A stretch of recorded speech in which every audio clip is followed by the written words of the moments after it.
This is LBC from Global, leading Britain's conversation with James O'Brien. It's 3 minutes after 10. Everybody relax. I've just noticed something. I've never noticed this before. I missed out on one of the great golden experiences of radio presenting. On a day like today, 30 years ago, I would have the unalloyed joy of bringing into young people's lives, maybe not at 10 o'clock, actually, maybe it's a bit late. No, well, do you remember they used to announce on the radio what schools were not going to open because of the snow? I don't know that you could ever deliver more joy to a listener than by revealing that they didn't have to go to school that day. Could you? Probably one for the breakfast show, actually, rather than mine. I don't know, probably too late by now to announce school closures. But goodness me, that must have been a happy little studio experience. Speaking of studio experiences, this is quite odd, actually.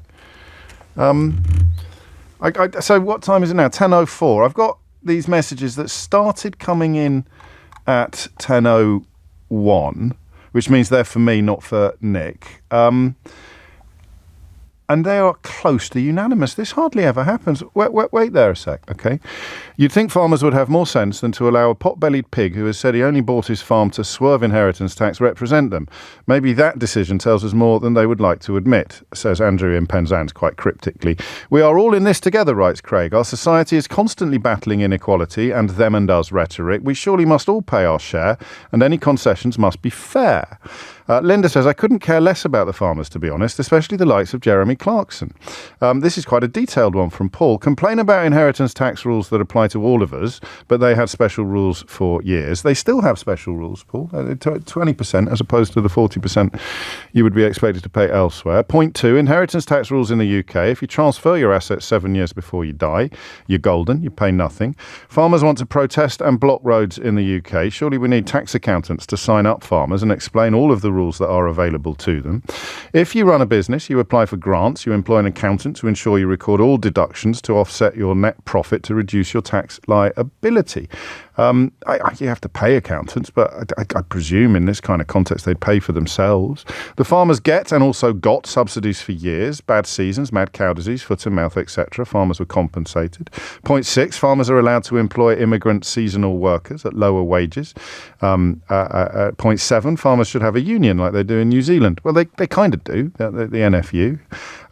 But their union ensures that supermarkets pay higher fair prices for the supply chain. Farmers are not special. They are businesses. The industry needs reform. I told you this was long, flipping it. I may read the less later, but there's a lot of more to get through. Please someone tell me why farmers won't just gift their farm to their kids if they're so concerned about inheritance tax. Surely if it's a family business, writes Harrison, passing it on before your death is the obvious thing to do. Matt employs a word that Eleanor, the producer of this programme, absolutely hates. He writes, it's a nothing burger, James. Tories hate taxes. What a shocker. David writes, my heart is bleeding. Won't someone please think of the poor multimillionaire farmers? Self-indulgent, entitled word I can't read on the radio. So farmers' objections are, writes Ian, they work hard. Those who inherit will be asset rich but cash poor. Returns from farm assets are very low. These things are true, but they're equally true of many non-farmer states that will have to pay inheritance tax. On this basis, farmers should be campaigning for inheritance tax to be abolished for everyone. Why aren't they? Presumably, they're happy for other people to be taxed more heavily than they will be. And finally, Daniel, and this is only up to 10:02 and it's now 10:07 and I pressed pause on my thing, so I may have loads more to read to you. The farmers' protests in London is an all-Tory event, James. I live in Cumbria. No farmer here has ever voted Labour. I think my first caller is a farmer who has voted Labour, so albeit not in Cumbria.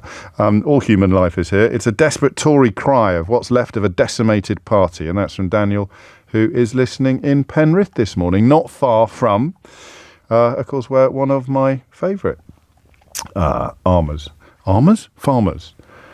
tills his soil. So I don't know that I'm ready to move on from yesterday's question, really, which is about whether or not it's fair to see this story through the lens of wealth protecting wealth. Because it's not wealth in the conventional... Well, they keep telling me, you keep telling me, it's not wealth in the conventional sense. I can't spend this money. The farmer I remember most from yesterday was the entrant farmer, the farmer who had bought his land, who had dreamt, he'd grown up as I did, in a farmhouse on a farm that his family didn't farm. I think I got that right. Well, I know I did. I mean, I think I got it right in his context. And unlike me, he had a kind of dream. In fact, it was quite a romantic description of farming, albeit that the work is backbreaking. And and he was actually explaining the benefits of this policy in some ways, in the impact it will have on land value and land costs. But that I don't think the rest of us can quite get our head around it.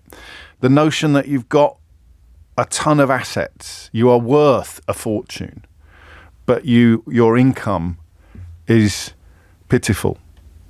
I don't know how common that experience is. The other thing I took away from yesterday's program was a fairly strong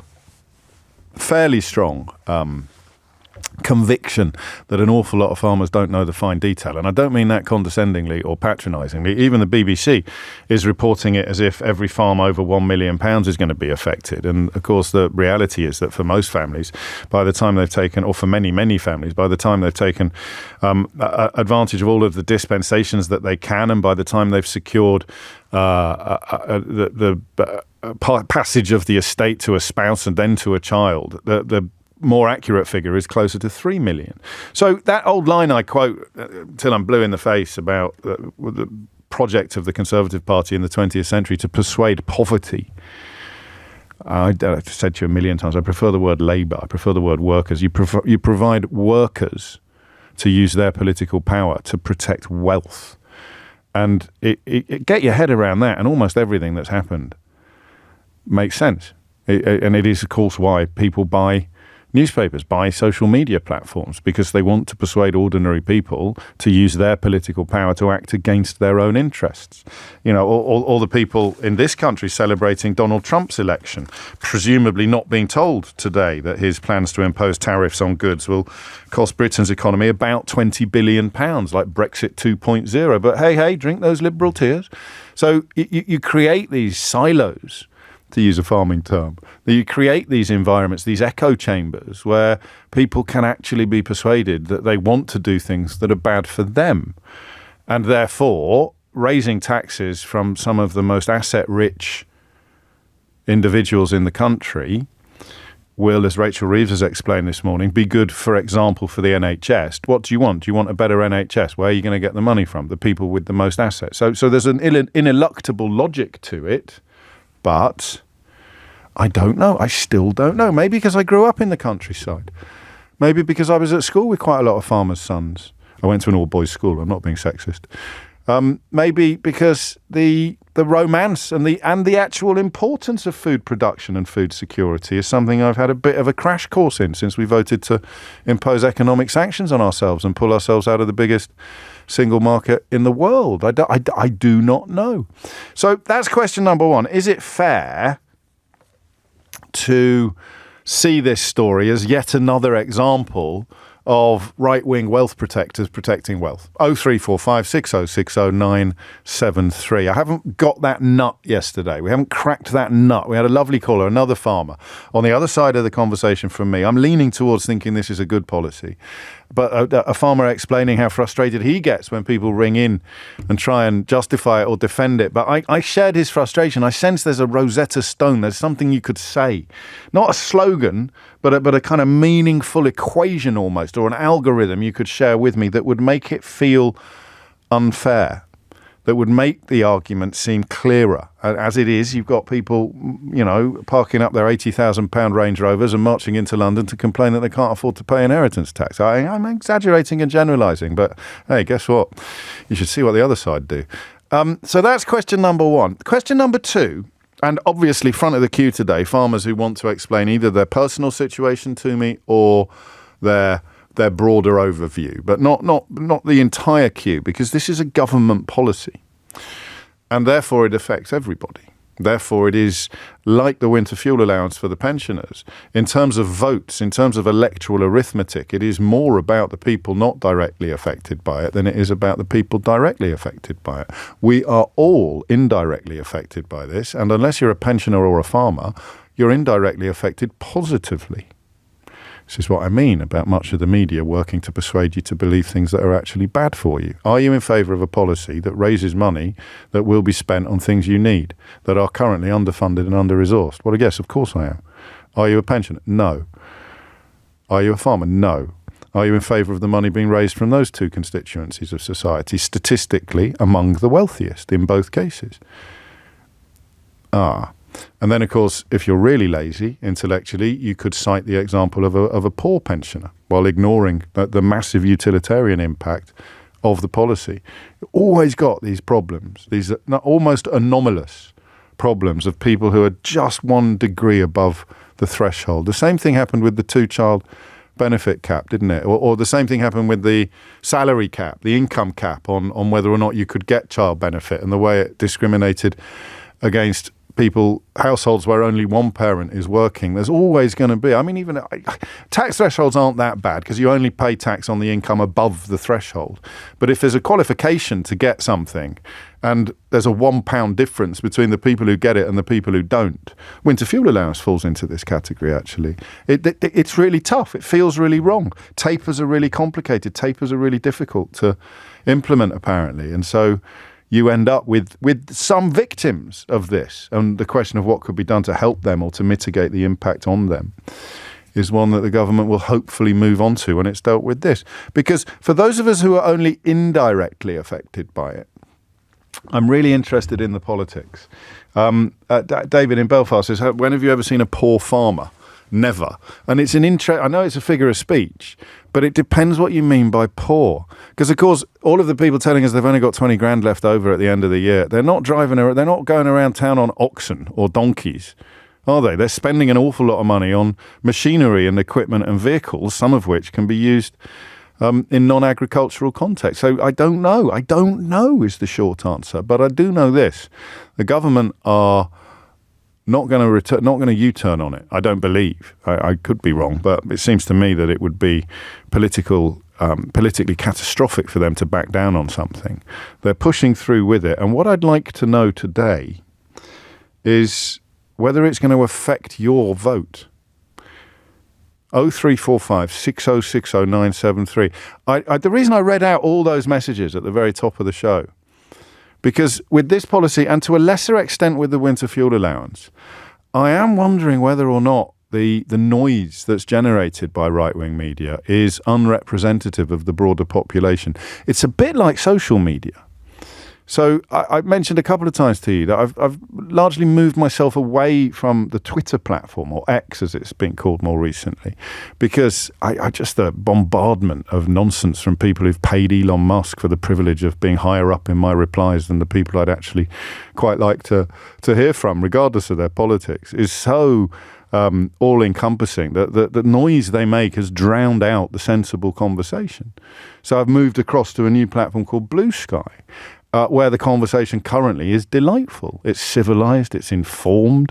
It would benefit from a little more centre-right input, but that will come. I see Conservative MPs are starting to join, and more conservative commentators, just not the really, really crazy ones. And it makes me realise that you get an unrealistic idea of what the conversation is sometimes. You spend time in one silo. It's not an echo chamber necessarily, but you spend time in one silo and you think that the volume of one perspective is representative of the broader population. I wonder increasingly whether I hate the phrase the silent majority, but whether a significant and silent proportion of the population are sitting there with a sense of cautious welcome. Just the idea, the simple calculus of knowing the government has to raise money. Rachel Reeves on the front of one newspaper today explaining that the farmers are doing or will be doing this for the benefit of the NHS. Similarly with pensioners who, with exceptions, obviously, who are, and in fact, oddly, the Daily Express returns to that story today. The idea that the government needs to raise money, the lazy right-wing rhetoric of the last few years about abolishing foreign aid or taking it all off unemployed people or I don't know, setting fire to refugee hotels, that's not going to butter any parsnips. economically, it might do politically. But do you think there are people just sitting there thinking, well, I quite like this. I mean, at least they're going after people who can afford it, as opposed to constantly, what's it called? Bacon slicing. Is it bacon slicing? Constantly bacon slicing the people who can't afford it. Constantly, making cuts to doctors' wages, making cuts to nurses' wages, telling people in the public sector that they can't have pay rises, teachers in line with inflation. They're taking it off all of us, letting businesses trouser enormous profits while relying upon the Treasury to top up the wages of their own staff. I think Labour might be embarked upon quite a radical attempt at redistribution, and they're doing it quicker than I expected. But I could, of course, be wrong. I could be mad. 0345 6060 973 is the number that you need. And for today, at least, I'm only interested in the impact of this policy on your politics, all right? Don't start. People already started messaging me, telling me why Starmer lost their vote because of the EU or something like that. I'm interested, but not for the purposes of broadcast today. What do you think of this policy as someone whose vote come 2029, is it, will be up for grabs? 0345 6060 973. So there's two ways into this. The first is it fair to see this story through the lens of right-wing media and vested interests using all of their energy, all of their client journalists, all of their power, all of their money to persuade the rest of us to believe things that are bad for us are actually good? And question number two, what's it doing to you politically? I really like that second question, actually. If you don't normally ring me, but you can feel your little grey cells beginning to whir, give us a buzz, would you? What's it doing to you politically? And crucially, on this programme at least, why? 0345 6060 973. James O'Brien on LBC. 2 minutes after 10. There's similar, isn't there? The people living, pensioners on their own in massive houses who say they can't afford the winter fuel allowance. It's quite similar. And I don't know quite where this idea comes from, that we should all be defending them instead of encouraging them to recalibrate, to move, or to rethink the relationship between assets and income. Because I like this parallel from Isaac. Austerity was about balancing the books on the backs of those least able to bear it. This feels more like the kind of wealth tax that is a less, in my view, inequitable way of proceeding. I like your phrase, cautiously welcome this policy. That is exactly where I am on this. Let me go a little further. So by describing themselves as asset rich but cash poor, and therefore somehow deserving of protection from revenue-raising policies, farmers push the onus back to people who are asset-rich, who are asset-poor and cash-poor. So where are you going to go? If it was a straight choice between asset-rich and cash-poor and asset-poor and cash-poor, where is the more deserving target of raising money to defend the national interest? It's an interesting one. Francis is in Lewis. Francis, what would you like to say? Good morning, James. How are you? Very well, mate. What's on your mind? I feel there's a point that's actually being missed in the whole discussion about inheritance tax. Yeah. I think if we look at the broader history post World War II with the subsidies that farmers received from the government, the initial idea was to keep the price of food down for the general public. The subsidies haven't as such increased massively, but the cost to produce the food has for farmers. It's very tricky to stay competitive with, the food that's produced to a lower standard across the world. You've done it, haven't you? You've done it straight up. You've raised the Brexit spectre. Oh. So when people like Reeves were talking about bringing in chlorinated chicken and signing deals with Australia that let Australian beef farmers ride roughshod over our farmers, I was foursquare behind our farmers, even as they called me James O-Brexit and voted to impose these sanctions on themselves. I understood the situation better than they did. The problem now is the consequences in many ways of their own actions.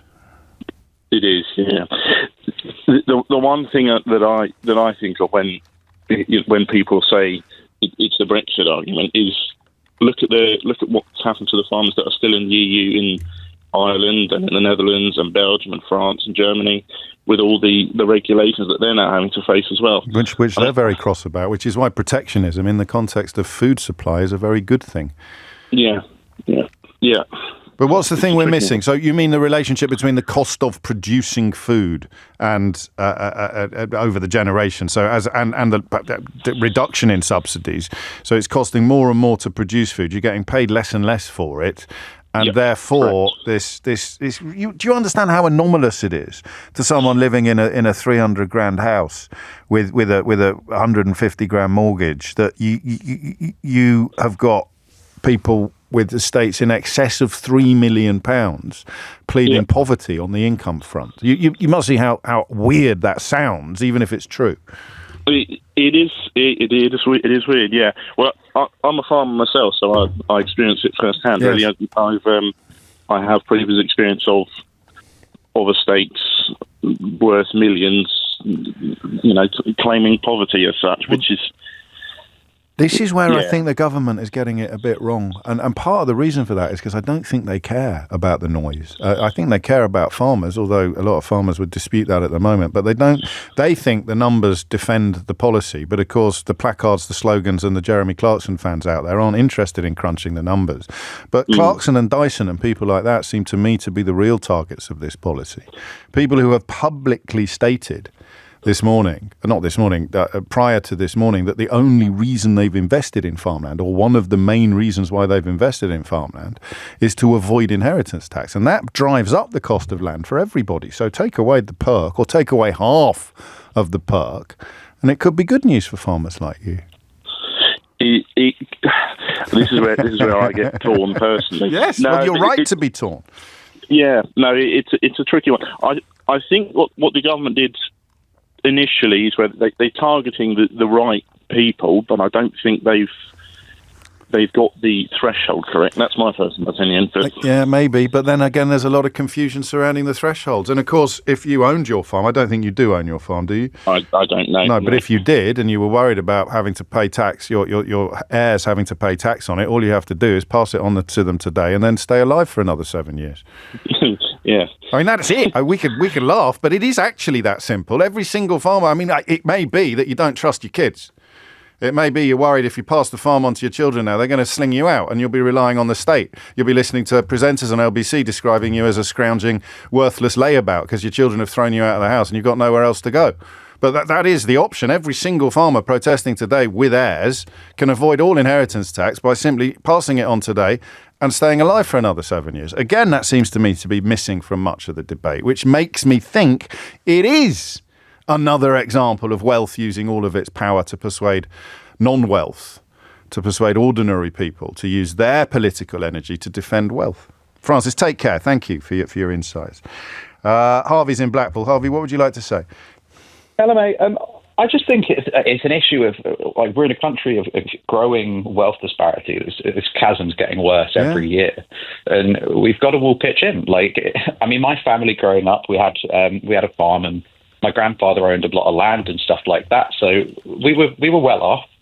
But me personally, I mean, I'm completely cash poor and asset poor. Yes. But at the same time, we can talk about thresholds, but everyday people, I live in Blackpool now, and I see it firsthand. I mean, I grew up in High Wycombe, which comparatively, do you know what I mean? It's might as well be on different planets. One front page story today tells me that more than 1 in 3 children in this country now live in poverty. Another story, which we'll probably move on later, just casts Britain as having the lowest life expectancy in the whole of Europe. And the reason for this is the... What's the word? What is the word, Harvey? I said bacon slicing. It's not bacon slicing. There's a word for it, isn't it? Like pairing.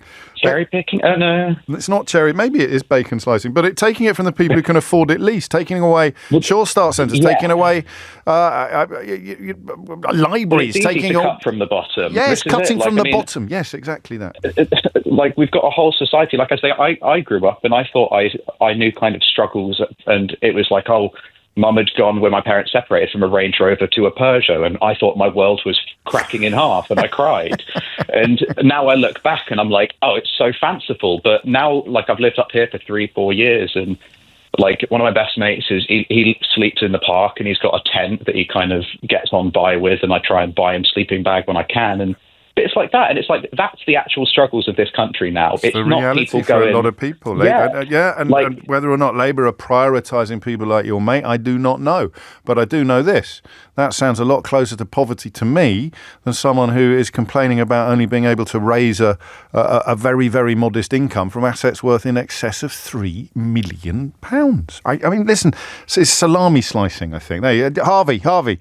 It's salami slicing, mate. Salami slicing. Absolutely. There it is. We got there in the end. That's the problem, isn't it? I went all Brexity. I just kept thinking about bacon and ham. It's, of course, Italian cured meats that deliver the figure of speech, salami slicing. Okay, so let me add something to the mix. What am I missing?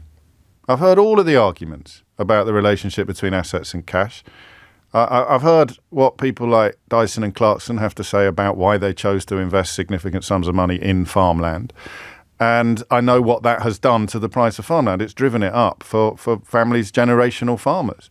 I know that you can pass it on as long as you stay awake for 7 years, stay alive even for 7 years. You don't even have to stay awake, actually, lads. So what am I missing? Tell me seriously, in a sentence, in a nutshell, what am I missing? And secondly, what's it doing to you politically? 0345 6060 973. Thomas Watts has your headlines. James O'Brien on LBC. It's 10:34. You are listening to James O'Brien on LBC. Okay, so just in case you thought I was exaggerating, when I talked earlier about the dearth of detail in a lot of this coverage, okay, the absence of the information in the process of forming your opinion. And remember, the less information you have, the more likely you are to form a wrong opinion. Hashtag Brexit. Got all the information you needed to decide whether that was a good or a bad idea after we left. Okay? Not true of anyone more than it's true of farmers. Bless them. But how much have you read about the taper? Well, there's two things to say here. Number one, I'm not 100% sure this applies to farmers. It does apply. Well, I am now. But I didn't know for sure until approximately today o'clock that there's actually a taper in place on this. So you remember I said to you earlier that tapers are really difficult to implement and that there's always the victims of criteria. That there is a taper on the 7-year rule. So you don't even have to, and I don't mean to speak casually about people passing away, but if you hand on your estate now to your heirs, the 7-year rule tapers, which means that you will only pay a proportion of the percentage. You don't even have to survive for the full 7 years. Significant reductions apply well before that as well. And so it goes. So if the rate tapers down from 3 years after the transfer. So if you tragically pass away 3 to 4 years after you've transferred your estate, you're only going to pay 16%. If it's 4 to 5 years, you're only going to pay 12%. If it's 5 to 6 years, it's up to 8%. And if it's 6 to 7 years, so if you die the year before the full exemption would kick in, you're only going to pay 4%. And these rates are lower for farmers than for all other estates. They're half. They're exactly half of what your heir would pay if you passed on your estate to them now and then died within the next 7 years. So they're getting all the special treatment. What am I missing? 0345 6060 973. Claire is in North London, it says here. Not renowned for its agricultural economy, but all human life is here today. Claire, what would you like to say?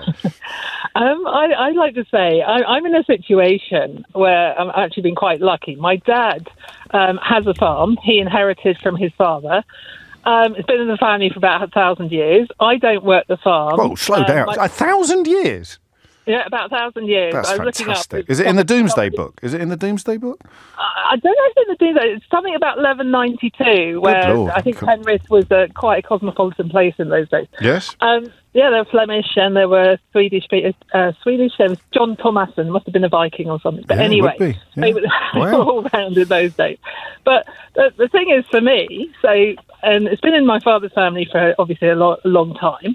His father was a vicar. He lived up there, but he didn't farm the land. But obviously his whole family were involved in it, so he kept the land. My dad inherited it. My dad's he's in his late 90s now. Okay. So he's left it as a package to his children. children. Now, I'm in a situation, I don't farm the land. I'm just looking at it as a bonus. So for me, I'm perfectly happy to pay tax on that. I have a sentimental attachment to the land because it's been the family for ages. It's a historical thing. However, the farmers who farm that land, we know them very well. The one guy, he's got his own farm and he uses the land as an extension for cows and sheep and all the rest of it. And he works all hours God sent. He really does. He has a relationship with that land that is incredible. He knows every single thing about it. Yes. But also, one thing that I realised about 5 years ago when my dad suddenly realised that he might be mortal and we should go and meet the farm, is when we talked to him about extending the lease, he was talking about 10 years. Yeah. So we were like, that's quite a long time. He said, yeah, but what I put into it now, we're looking at a repayment structure about 10 to 20 years. So what I suddenly realised is their timescale is so different to somebody working in the town. And so my sort of, if I was going to talk to Rachel Reeves, I'd say to her, look, for people who are actually working their farms, keep the break. For those that inherit, it's a bonus. They've got sentimental attachment, but they're not actually doing the hard work. Then I'm quite happy. Well, I say happy. I'm prepared to pay the tax. I don't think I deserve it. You're sounding like a Marxist now, Claire. Although, speaking of Marxists, Steve's been in touch. And you'll like this. So this lady's ancestor stole some land 1,000 years ago, and now they're complaining about paying tax on it. She's actually welcoming the opportunity to pay tax on it, Steve, although she might dispute the idea that, what was it, Sam Thomason? They got rewarded. That Mr. Thomason the Viking, the marauding Viking who stole the Peak District, no, the Lake District land that you refer to. It's probably a bit late to relitigate that. But why would there not be a requirement to pay some inheritance tax, even if you were farming it, given that you would get a much better deal than almost anybody else in a similar space? Because I think the amount of effort they're putting into the land, it's there for generations to come. Okay, how much effort do we think James Dyson is putting into the land? And he's the biggest agricultural landowner in the country. Okay, I don't. From what I can gather, he's putting in a far more effort than I am sitting in London. If he's setting, I don't know. I read something about he's setting up businesses, or he's doing things with his land. I am setting up businesses in London, but it's you've got a business that's already set up in the Lake District. I understand the distinction that you're making, and when I say it's more emotional than intellectual, that's not actually a criticism, because there's room for emotion in this conversation. That's why I used the word romance earlier to describe one of the farmers that called me yesterday. But if you see it as a choice between people who are asset rich and cash poor and people that are asset poor and cash poor, you're going to struggle to justify going after the latter rather than the former. But I honestly, the amount of work and effort, just sheer physical work. Lots of people listening to this programme work incredibly hard and don't have assets worth £4 million. And they need the NHS, and they need the schools to be run, and they need a bigger army, and they need a better criminal justice system. And they need... But the farmers are there you cut me off in land. My prime. Sorry. That's outrageous. I was just lining up for a rant. They do, I know. And that's exactly what this phone-in is about. The sense that there is some special pleading. There is some special case, but I think that I'd probably meet that sense by saying, okay, you take half of what everybody else has to do. Half. I would give them the benefit. Half with a 7-year taper. Also, pass it on now and you pay nothing. I know I don't want to bring the prospect of your dad's mortality back into the conversation, but there'd be nothing due if he'd got his affairs in order a little earlier.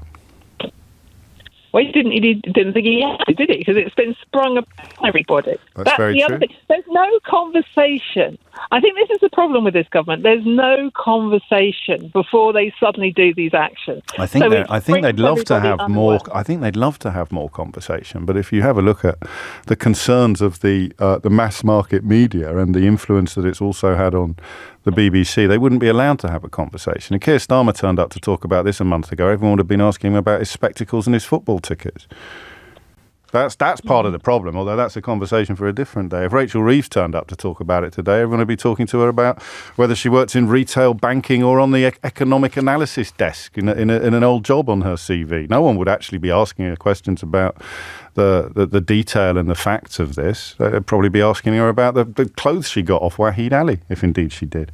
Charlie is in Weymouth. Charlie, what would you like to say? I would like to make 2 points. I'm going to correct you on your 7-year thing, and then I'm going to fill in the gap in your knowledge. I've got the HM Revenue and Customs page in front of me on the 7-year thing. Perfect. So it's not me you're correcting. It's the official advice. No. It is you. Okay. You've got the wrong end of the stick. Okay. But so with the 7-year thing, are you happy that a farmer can pass it on in 7 years inheritance tax free? Hang on, you're supposed to be correcting me. Yeah. No, I'm asking you a question. Oh. Am I happy? Well, everyone enjoys that freedom. Yeah. So I mean, in an ideal world, probably get rid of all the loopholes. But I think that would be brutal. So why is it then that it's acceptable to pass on a farm in 7 years from now, but for someone that's worked on that farm for the last 40 years, all of a sudden they can't get that? If their dad died 2 years ago, if their parents die in before this thing comes in, they're going to get hit by inheritance tax. They've worked that farm for their entire life. Yes. Why is that? Why is that different? Well, you've just explained why it's different because the rules have changed. So exactly to meet the new need, and also, of course, 1984 was the point this was introduced. So that's right. So 40 years is the perfect point to pick, isn't it? Because prior to 1984, you'd have been paying more inheritance tax, and all those farms. No, they wouldn't. No, they wouldn't. Yes, you would. So how was that fair? No, they wouldn't, because 40 years ago, farmland wasn't the price it is now. Prior to but the percentage that you'd pay on it would have been the same, not the total. Yes, exactly, but tax is all about percent. I'm enjoying being corrected by you, Charlie, but you must let me get a word in edgeways. Tax is all about percentages, not totals. It's about the proportion of the total that goes to the taxman. So because of inflation, hang on. Because of inflation, obviously all the numbers are going to be higher. It's not inflation. Okay, well, because of some mysterious magic formula, all the numbers are going to be higher than they were 40 years ago. But just to show you politely the error of your ways, the reason why rules change is because of economic policy. So your point is as valid as ringing me in 1984 and complaining about how unfair it is that you had to pay inheritance tax last year in 1983, and a farmer who passes away next year in 1985, his heirs won't have to pay any inheritance tax at all. Do you see the rules change? No. Hang on. If you let me get a word in edgeways now, how much was land worth in 1984 per acre? But you keep asking me questions. No. Well, considerably less. Well, how much was my house worth? How much was my house worth? How much was my house worth in 1984, Charlie? Answer the question. Just now, you said that if you don't have the information, you make bad decisions. So in 1984, the average cost of an acre was £3,780. And the average cost of a house? I've no idea. I'm not talking about houses, I'm talking about acres. No, you're talking about inheritance tax, which applies to houses. So what was the average cost of a house in 1984? I've no idea, James. I don't care about houses. I'm caring about acres. That's okay, what we're about. I'll give you a spoiler alert. They cost a lot less 40 years ago than they do now. £3,788. But the percentage of tax that you pay is the same regardless of how much the estate is worth. Right, so you're quite happy. You're quite happy that they can get. I don't know that I'm happy, Charlie. I mean, that's an existential question. But if I'm offered a choice. And now I tell you what, because we're not going to agree on this, I'll tell you why. We can't disagree about counting. I will tell you. It's not an opinion. It's just counting. If you stop talking over me and let someone who actually knows speak for once, and I know that's difficult for you, James. Why are you so rude, Charlie? It's not my fault. It's not my fault. You've just made. You are the rudest person on the radio because you sit there with your pull in your knob. I'm the second rudest person on the radio at the moment. At this moment, Charlie, it's not my fault. You're feeling silly. It's now 2024. Blah blah blah. Okay, the point is, I know what I'm talking about. You don't, and you won't listen. I'll be quiet for a full 60 seconds. Fantastic. Right. Okay. I'll tell you why it's different when a farmer inherits a farm and when I inherit my parents' house. So when I inherit my parents' house, my personal house, my job, my pension, my investments, they are all protected. Do you understand that? It's not true. You have inheritance tax to pay on the estate that you inherit from your parents. You just pay double what you would on farmland. No. My job is protected. I pay inheritance on the asset I inherit. Yes, the asset. Yeah, exactly. So my house... And the farm isn't that... not Well, I'm supposed to be quiet. Carry on. But if you say things that aren't true, I have to interrupt. My house is not impacted by me inheriting my parents' house. Do you agree with that? My personal income, my personal job, my personal investments are not impacted by me inheriting my parents' house. Well, unless it's a B&B and you work there or something like that, unless the property is part of your business. But this is about agricultural land. Right, okay. So now let's talk about agricultural land. So when a farmer inherits his farm that he's been working on for all of his life, not necessarily. We just spoke. Going to be quiet. But you've had 60 seconds so now. You're talking over people again, James. But you're not making sense, Charlie. Well, you haven't let me finish. Okay, you haven't let me finish, James. You finish then, Charlie. So when a farmer inherits his farm and he can't afford to pay that inheritance tax because it's hundreds of thousands of pounds and he only makes £30,000 a year. Well, can we crunch the numbers quickly? That's his home, James. Can we crunch the numbers quickly? Yeah, by all means. So hundreds of thousands of pounds worth of tax, presuming, of course, that it's passed from spouse to spouse and then to heir. So it's in excess of £3 million. So for hundreds of thousands of pounds at a 20% tariff, regardless of what the figure is, the percentage is 20%. You'd have to be living in an estate worth sort of £6, £7, or £8 million. No, 4.5 million, James. No, hundreds of thousands of pounds. You said. 4.5, yeah, exactly. So that's 1.5 million, 20% of 1.5 million over 10 years. Yeah, and how are you going to pay that? 40% for everybody else. How are you going to pay that when you earn 25 grand a year? The same. Well, I don't. How can you possibly be arguing, Charlie? Charlie, my house is protected. When a farmer inherits his farm, his house is at risk. Why don't you sell some stuff? Like what, James? Well, some of your land. Who's going to buy it? Who's going to buy it? I don't know. Lots of people are trying to buy land. We spoke to. That's the funny thing. What do you want to name? Another farmer's not going to buy it, are they? John's going to buy it. John is going to buy it. John's going to build solar panels on it. John. I don't know what he's going to do with it, but he's going to. But you asked me who was going to buy it, which you don't recognise. You're shouting at me again. Panels. We've had the offers for wind farms. Well, there you go. Then what are you complaining about? Because we don't want to concrete over the land. I know you're a townie. I know you're happy living in your liberal elite world of London. But for us, the countryside is the countryside. It's where our food comes from, James. So you've been offered... You seem to have forgotten that. You seem to have forgotten that, haven't you, James? Charlie, you don't... accept it. Okay, mate. I'm going to have a I'm not your mate. I hate you. I think you're an idiot. Okay. I think you're a lefty, liberal, woke idiot. Okay, Charlie. The thing about solar panels or indeed wind farms is that they create energy. Now, can you think of any profession... I'm an electrical engineer, James. I know how that works. Can you think of any profession you have some experience of that uses a lot of energy? Yeah, absolutely. What? I'm an electrical engineer, James. So all of the things I do requires a lot of energy. Oh, okay. So finding ways to produce energy. At the moment, what's rapeseed oil used for? Oil, cooking oil for a start. No, what's it used for? It's used to produce energy, right? No, cooking oil. That's heat. No. Yes. Cooking oil, James. When you go and get a bottle of oilseed rape out your cupboard, where do you think it came from? That's not all the rapeseed. The industrial production of oil is part of the energy production process, and the same is true of solar panels. Mate, they are telling you that they're going to give you money with which you can then pay your inheritance tax, and you're saying, I don't want it. I want to carry on earning a pittance. Exactly. Oh, well, we're in agreement then. We're farming an outstanding area of natural beauty. We don't want to see solar panels there. I'm shocked, but not surprised that you do. Well, I don't like fossil fuels. Oh, well, in that case, let's tarmac the countryside. No, James doesn't like fossil fuels. Let's tarmac the AOMBs. Let's tarmac them. Yeah, get some solar farms on there. Yeah, why not, James? I think Hey, James, you like immigrants. You probably want to see some homes there as well, don't you? Well, down with homes. When was the last time you went to a farm? Down with homes. When was the last time you went to a farm? When was the last time I went to a farm? Is that a trick question? No. About 3 months ago. 3 months ago, right. What was you doing on that farm? I was buying pumpkins. Right. Okay. So you've never less than three. working farm. I grew up on a working farm. This is such a strange argument. In a sentence, I grew up on a working farm. I probably should have mentioned that sooner. I grew up just outside Kidderminster in Worcestershire. The farmers are all around Chaddesley, Corbett, and that area. So what? Your dad was a farmer? Absolutely. No, I've explained several. Do you listen to this program? So when you? No, I don't. Well, how can you have such strong? I think you're an idiot. How can you have such strong views about me then? Because the few times I have listened to you, I heard how you speak to people. You talk over them and cut them off, like you've done to me. Down with that sort of thing, Charlie?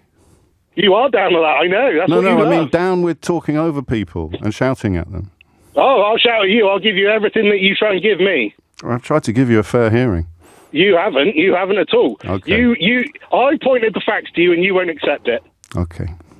You know nothing, James. Stick in your London liberal lefty wokeism. You know nothing about farming. 10:53. James O'Brien on LBC. 10:56 is the time. Crikey, I've got one little worry about that last call. And to be honest, it's not a worry that I had framed independently. It's something that you've brought to my attention. I think that was real.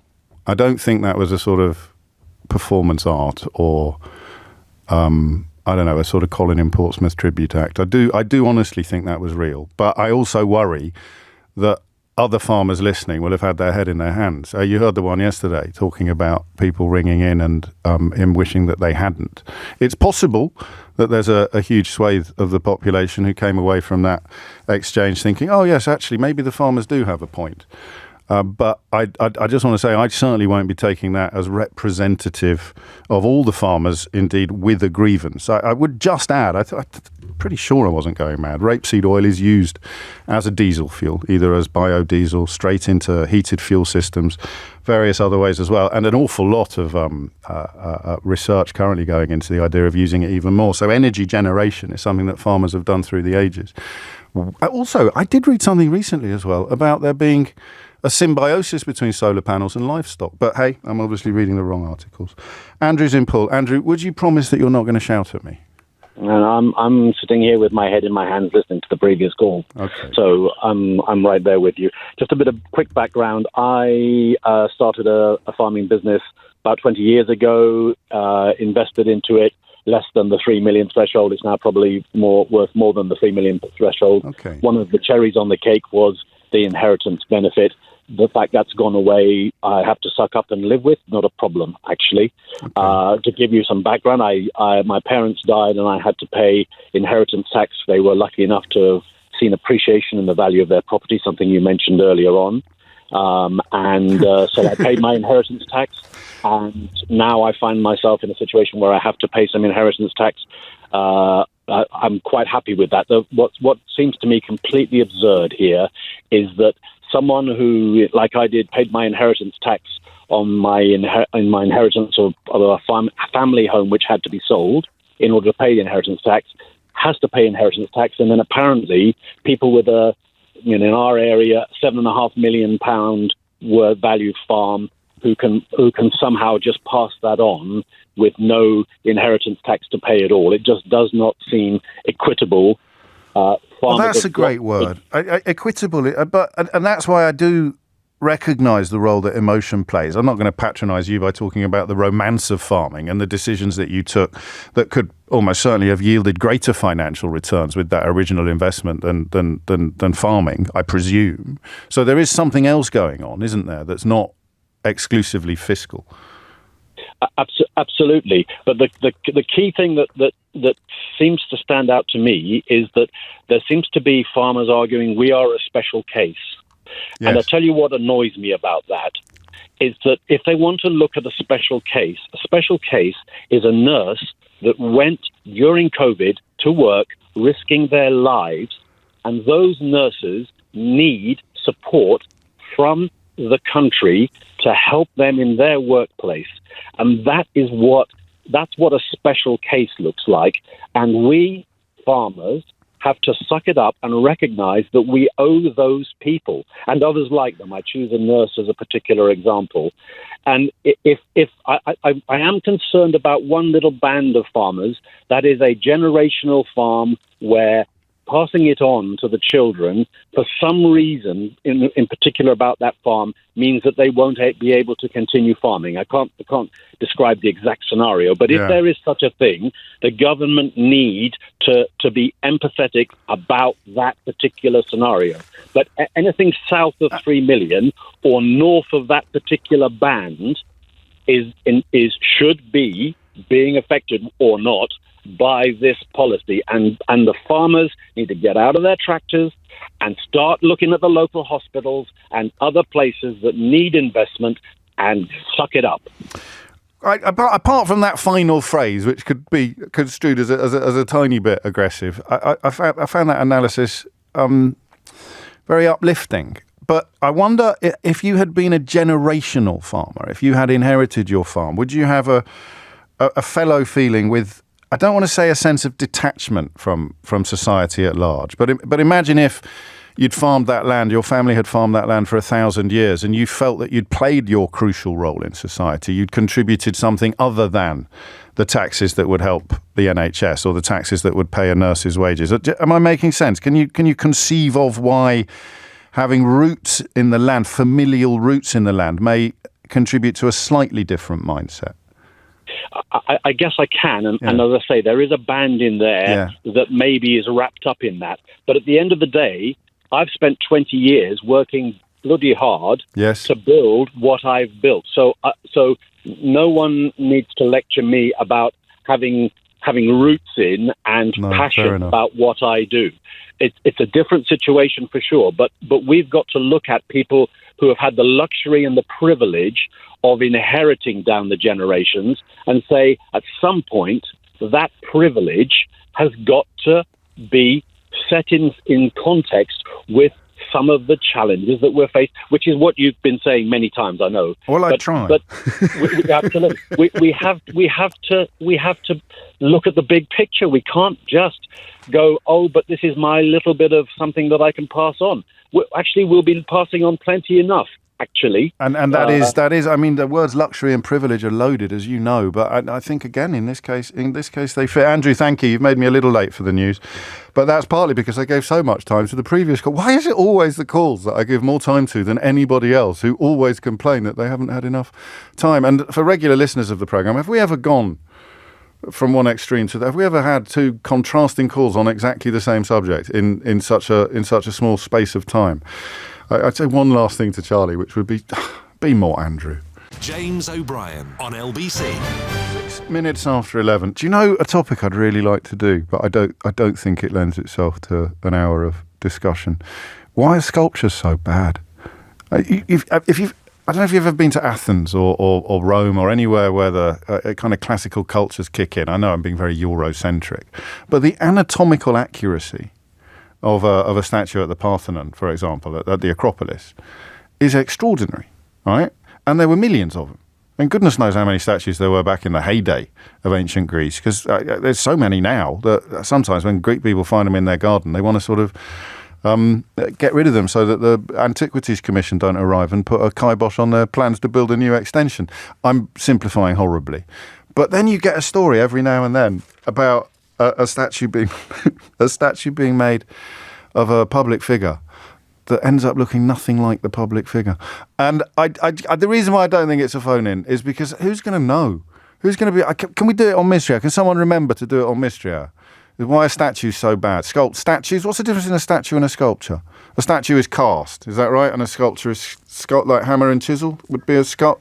Doesn't have to be a person. A statue can be anything. You have a statue of a horse. Yeah, you can. You have a statue of a horse, can't you? Anyway, they've done Harry Kane. Looks nothing like him. I don't know who it does look like, but I mean, it's almost as bad as that one of Cristiano Ronaldo from a few. Is there something about footballers? It's another question for Mystery Hour. Is there something about footballers that makes them particularly hard to sculpt or statify? What's the verb for making a statue? Anyway, that's the phone-in that we won't be having this hour. This is one of those stories. It's probably relevant to the other conversations that we have on the programme. When we were talking about the necessity of raising revenue to address problems in the country, there were two stories that I drew your attention to. The first was that more than 1 in 3 children currently live in poverty.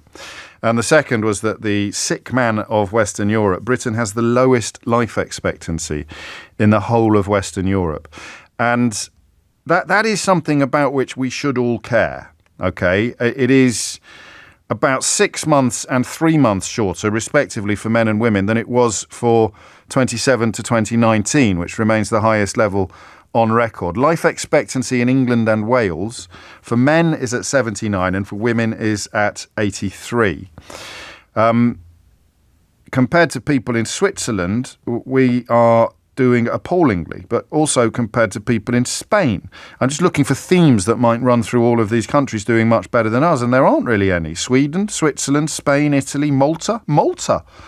I did that because someone told me Malta had the highest consumption of fizzy drinks than anywhere else in Europe. That's the only reason I was surprised to see Malta there. So I like this idea from Jay. I think if everyone, if all your 1.5 million listeners chip in a quid each, we could get a big statue of James for the centre of Leicester Square. I don't know that would be enough, actually. 9 minutes after 11 is the time. I want people who are not British. Or no, it doesn't work. I want to do with life expectancy what we did with roadside food supply. Do you remember? That worked really, really well because it was kind of classless. Some of the best contributions about the roadside food offer in continental Europe came from lorry drivers, as you would expect. Not obviously as much as it would have done back in the day, but enough to make it possible for us to plot a picture. If you're wondering where this comes from, there was a message I got about, would it be a year ago, from a French mum, from a mum in France, and it was a snapshot of their child's weekly food menu, the weekly dinner menu in a French school. And listen, I get hit over the head by the stuff that you tell me almost on a daily basis, certainly on a weekly basis. You'll say something or you'll send something to the program that makes my ears prick up or makes my eyes come out on stalks. I can't remember, in the context of talking about food, I can't remember a penny drop moment or a moment of revelation as profound as that. And it shouldn't have been, really, because it wasn't sort of revolutionary. It was just a simple menu, the kind of thing you'd have stuck on your fridge at home, detailing the meals that a young French child could expect to receive at school. And the difference between that and what they would get here is, I mean, it's incalculable. It's almost unbelievable. Because, of course, the other story, the one that you just heard in the news bulletins there, is a call for schools to be banned from giving pupils cakes or biscuits as part of their lunch because they contain so much sugar. So you've got 3 stories there. You've got poverty, 1 in 3 children. You've got calls for schools to stop giving them such sugary snacks. And you've got the lowest life expectancy in Western Europe. I can knit all 3 together quite easily. I don't think you need to be doing a Donald Trump-style weave to knit all these 3 things together. Poverty leads to low life expectancy. The higher your poverty levels, the higher your the lower your life expectancy will be. And poverty also leads to poor food choices, which leads to lower life expectancy. But those French menus haunt me because the mum was British. The child was at school in France.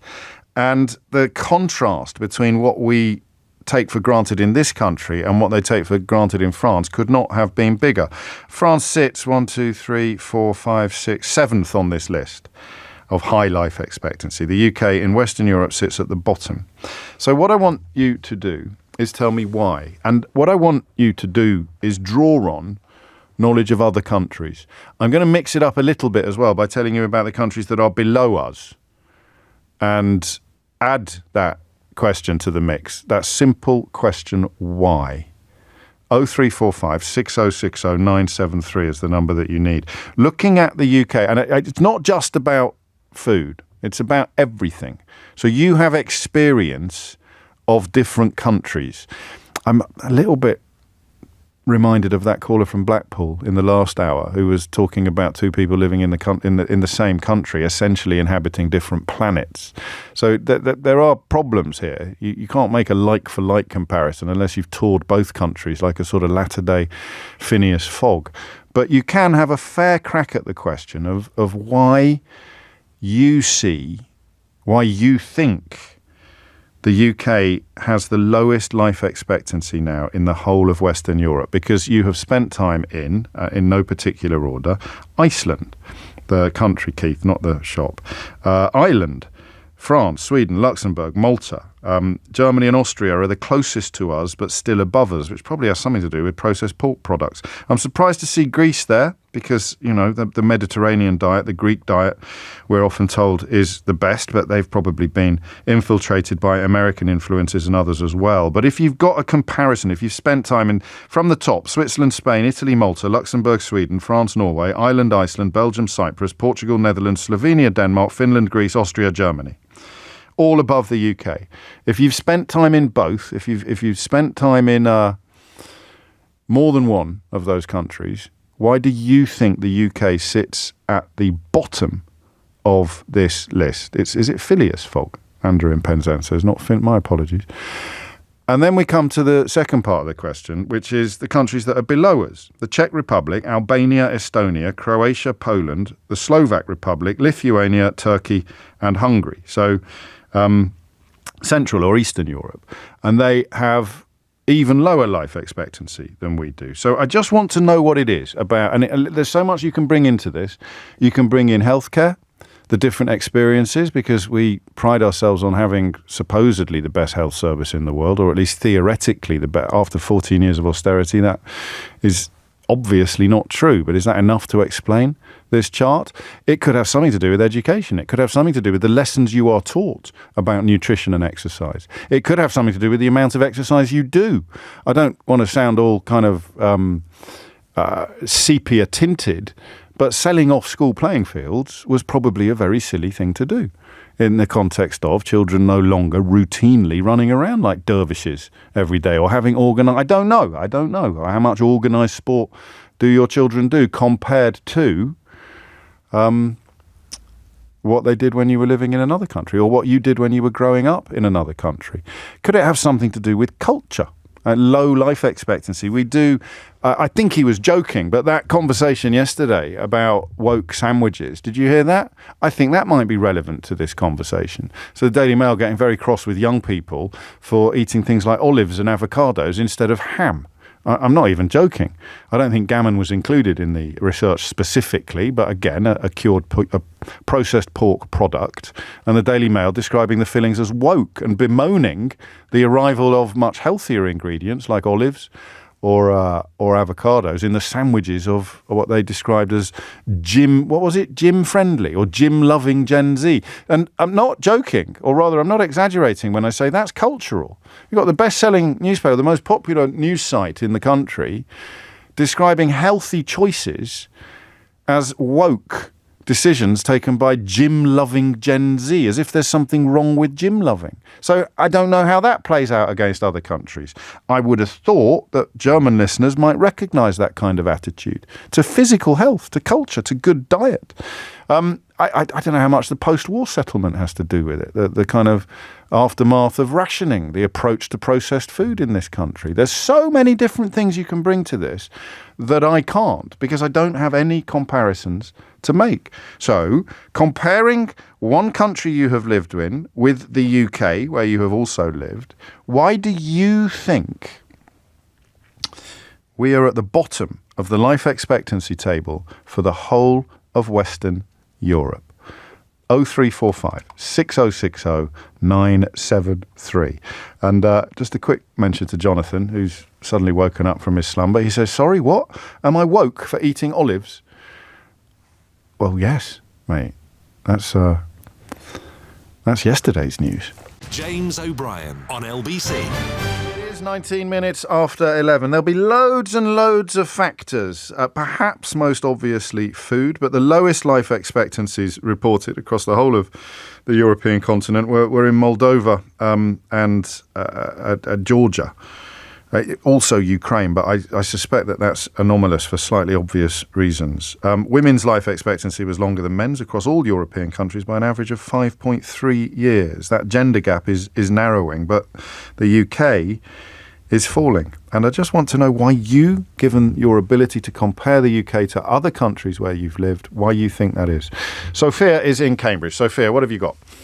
Hi, James. Hello. It's a long-time listener, first-time caller to your show. Welcome. Actually, I'm from Moldova. Oh, wow. Well, there it is. So I spoke to one of your producers. Yes. I'm from Moldova. I lived in Romania. I lived in Italy. I lived in the Netherlands. I lived in China, and now I'm in the UK. Crikey.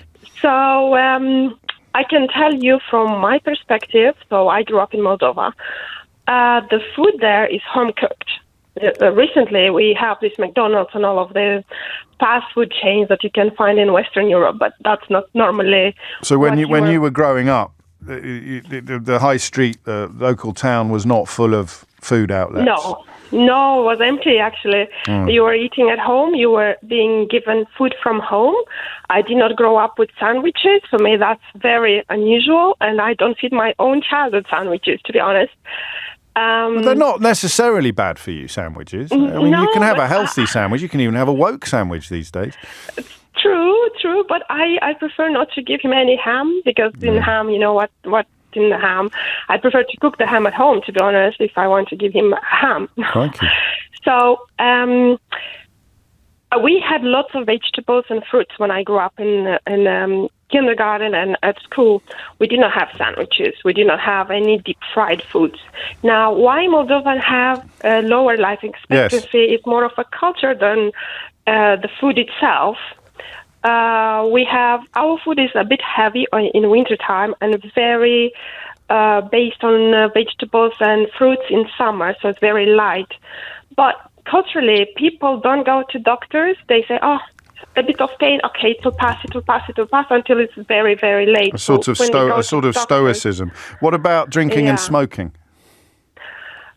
Drinking, people have their own wines. So back at home, we have our own vineyard, so produce our own wine. If you go to village, everybody will have their own wines. People like to drink wines. Lately, they start to drink more stronger wine, alcoholic drinks, but wine is a cultural thing. Okay. Smoking, now is vaping and smoking seems to be a cool thing. Well, I'm confused now. I'm genuinely confused. Is there a lot of fat in Moldovan food? Because you really shouldn't be languishing. You're below the UK, so you're here to draw upon your Moldovan childhood to attack the UK diet, whereas in fact the Moldovan diet appears, well, this is only life expectancy and food will only be one factor. But it does appear to be worse, unless it is. Could it really have been that big a deal that people are reluctant to go to the doctors? Well, we have other health issues. So our healthcare is, again, it's a big difference between what I see there and what I see here. For me, I have faster access to everything I need if I go there. So if I want to do my blood test, if I want to have a scan, I'm doing it in the same day. Yes. People don't go there. As I said, they say, it's a bit of pain. It'll pass. Until it's very, very late. That happened to my father, unfortunately. That happened to my mom, unfortunately. And that happens to every single elderly that I know. Well, again, I mean, that explains Moldova's situation, but it should speak to a higher position in the chart for the UK, albeit that, after 14 years of austerity, our waiting lists are the longest that they've ever been, and that may be, it must be a contributing factor. Sophia, thank you. Can I ask you a cheeky question? Yeah. Thanks. Out of all the countries that you've lived in, apart from Moldova, or possibly if the answer is not Moldova, then including Moldova, what's your favourite? Italy? Yeah. Yeah, which probably has the best food as well, doesn't it? And weather. And the third highest life expectancy as well. They don't call it La Dolce Vita by mistake, do they, Sophia? Andy's in Enfield. Andy, what would you like to say? Oh, hi. Hello. Hi, James. Hello, Andy. You all right? You sound like I take you by surprise then. You did ring me. I know. I'm sorry. I'm not talking about other countries, but just my experience. My mother was in hospital at the weekend, and that's okay. And I wanted something to eat, and everything that was on offer was either unhealthy. It's extraordinary, that. It is, and I was just thinking, because the menu that they gave my mum was relatively healthy, and I thought, okay, I'm just a visitor, but today's visitor is tomorrow's patient. And what are you kind of saying to people that you're okay to eat fry-ups and pastries and sausage rolls. It is. I mean, I don't know if the Greggs have got concessions in hospital foyers, but it's certainly not. I'm sure I've seen a Burger King. I mean, that is quite, when you think about it objectively, yes, that's extraordinary, isn't it? For the reasons that you highlight. I suppose that's the free market in action. It is. It's just, and I just think it's a cultural thing. It's kind of, we have to change our whole way we think, because even my leisure centre has, they offer the vending machines and the burgers. chips. Oh, no. And it's kind of, people are walking in to actually go for a swim or go for a workout, and you're offering them this food. I mean, who makes these decisions? This is backfiring now, because I've just remembered the chips at the Wyre Forest Glades Leisure Centre in Kidderminster in the 1980s. Yes. They were the best chips I've ever tasted, Andy. I'm sure they are. It's not there anymore. It's been razed to the ground, but my goodness me, the chips live on in our memories. But it should not at a leisure centre. So you go for a swim or a game of squash, and then you undo all the good you've done, because the only option you can get in the canteen is a bowl of the most delicious chips. Exactly. It's ironic. Well, there's another answer to the question then, which is the dominance of the free market ideas, these organisations, these secretly funded organisations that are constantly telling governments they shouldn't get involved in this and they shouldn't get involved in that. They will probably be furious about suggestions that schools should stop feeding children cake and biscuits all the time, and that is culture, that we create a culture. There's even a sense, this is why the woke sandwich is haunting me, Andy, the woke sandwich is haunting me. There's even a sense that we sneer at people making good choices in this country. Yes, there is. There is definitely. But these people at the top wouldn't feed their children this junk. I think Jacob Rees-Mogg would be giving chlorinated chicken to any of his 673 children. I doubt it. More importantly, is your mum all right? Not yet, but she will be. Good. She's on the path to recovery. I'm glad to hear it. 27 minutes after 11 is the time. There's a lot here, It's one of my favourite subjects, this. There's the whole relationship with health, not just food, but food is normally at the very front of the queue. Think about that. I don't remember what hospitals were like when I was a child. I thankfully never really went to any. But you're going to a hospital. Well, the NHS is constantly, or politicians, good ones, are constantly reminding us of the impact that obesity is having on the NHS. The welcome, the warmth of the welcome for these so-called wonder drugs is nothing. It's not exclusively confined to the impact it has on actual obesity. In many ways, an even bigger result is the impact it has on things like diabetes and heart disease. If people are not obese, they are a lot less susceptible to these conditions. And these conditions cost the NHS an absolute fortune.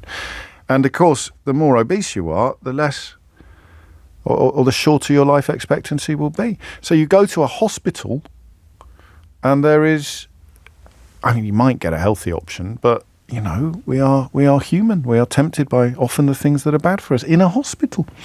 And a leisure centre. Annalisa is in Richmond. Annalisa, what would you like to say? Oh, hello. Hello. I'd like just to say I'm originally from Canada. Okay. And my daughter did high school here, and she did it in Jersey, actually, in the Channel Islands. Oh. And I was shocked, when Sports Day came along, for example. Yes. And 3/4 of the school sat drinking fizzy drinks all day while the elitists got to, perform and compete. When was this? How old's your daughter approximately? She's 25 now. Oh, so this was during the era when some people were conducting phone-ins about how awful it was that they were trying to make sports days more inclusive for other people. It obviously didn't it didn't reach Jersey. No, not at all. And, in Canada, everybody participates. Whether you come first or last, it doesn't matter. It's and you're taught sports for life. You're taught, you're not doing, football all day. Yeah. You're taught golf, you're taught tennis, you're taught all sorts of different things that you'll take into adulthood, because not everybody's going to play racquetball when they're 50. This is absolutely fascinating. So I was right, wasn't I? You can only see this if you've got an outsider's perspective, because we know no different. Yeah. And the other thing that I found fascinating in Jersey was they would boast on the radio, they'd say, phone in and tell us the cheapest lunch you can get, 99p, a sandwich, a chocolate bar, and Hang on, a drink. Just wait there a second, Annalisa. Keith, write that down, will you, mate? That should sort us out come 12 o'clock today. There might be a topic there. Sorry, carry on, Annalisa. Yeah. So, it's not, for me, that's never been the case. It's about having healthy food in Canada.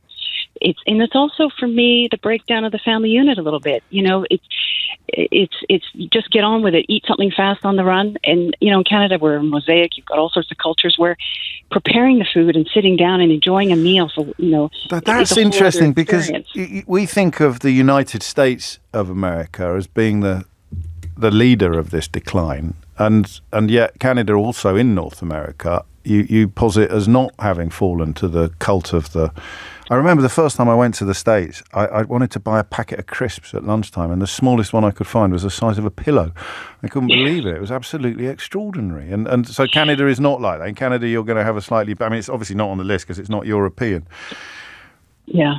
No, it's not. It's not like the States. I mean, obviously, Canada's very different in many different ways. Yes, no, I know. But it's hard. It's hard to know that if you're not from North America. But no, I mean, the whole idea of exercise, healthy eating. PE is fascinating. PE and yeah. So I'm going with sneer, things that we sneer at. So the effort. I don't know if people remember this. You probably wouldn't have heard it, Annalisa, but I'm not joking. Trying to make Sports Day more inclusive by giving everyone a medal, or letting everyone feel that they'd participated, before the woke sandwiches came along. That was at the top of the list, and solar panels. That was at the top of the list of things that the anti-woke brigade hated. I literally remember, I remember sitting here thinking, well, I wasn't the best on Sports Day, but I was good at other stuff. So, come prize giving, I might win a prize for something else. What's wrong with trying to recognise the kids who aren't going to win prizes for anything, especially on Sports Day? Have more races. Get everyone involved. But that is fascinating. I don't like to take everything back to public school culture. But that notion of winning. You remember what David Cameron said about Boris Johnson when he caught COVID? He said, don't you worry about Boris. He'll be fine. I've seen him play tennis. That idea that you can overcome adversity by winning a game of tennis, you can beat a virus by winning a game, means that even sport is not seen as an exercise, as an end in itself, playing the game.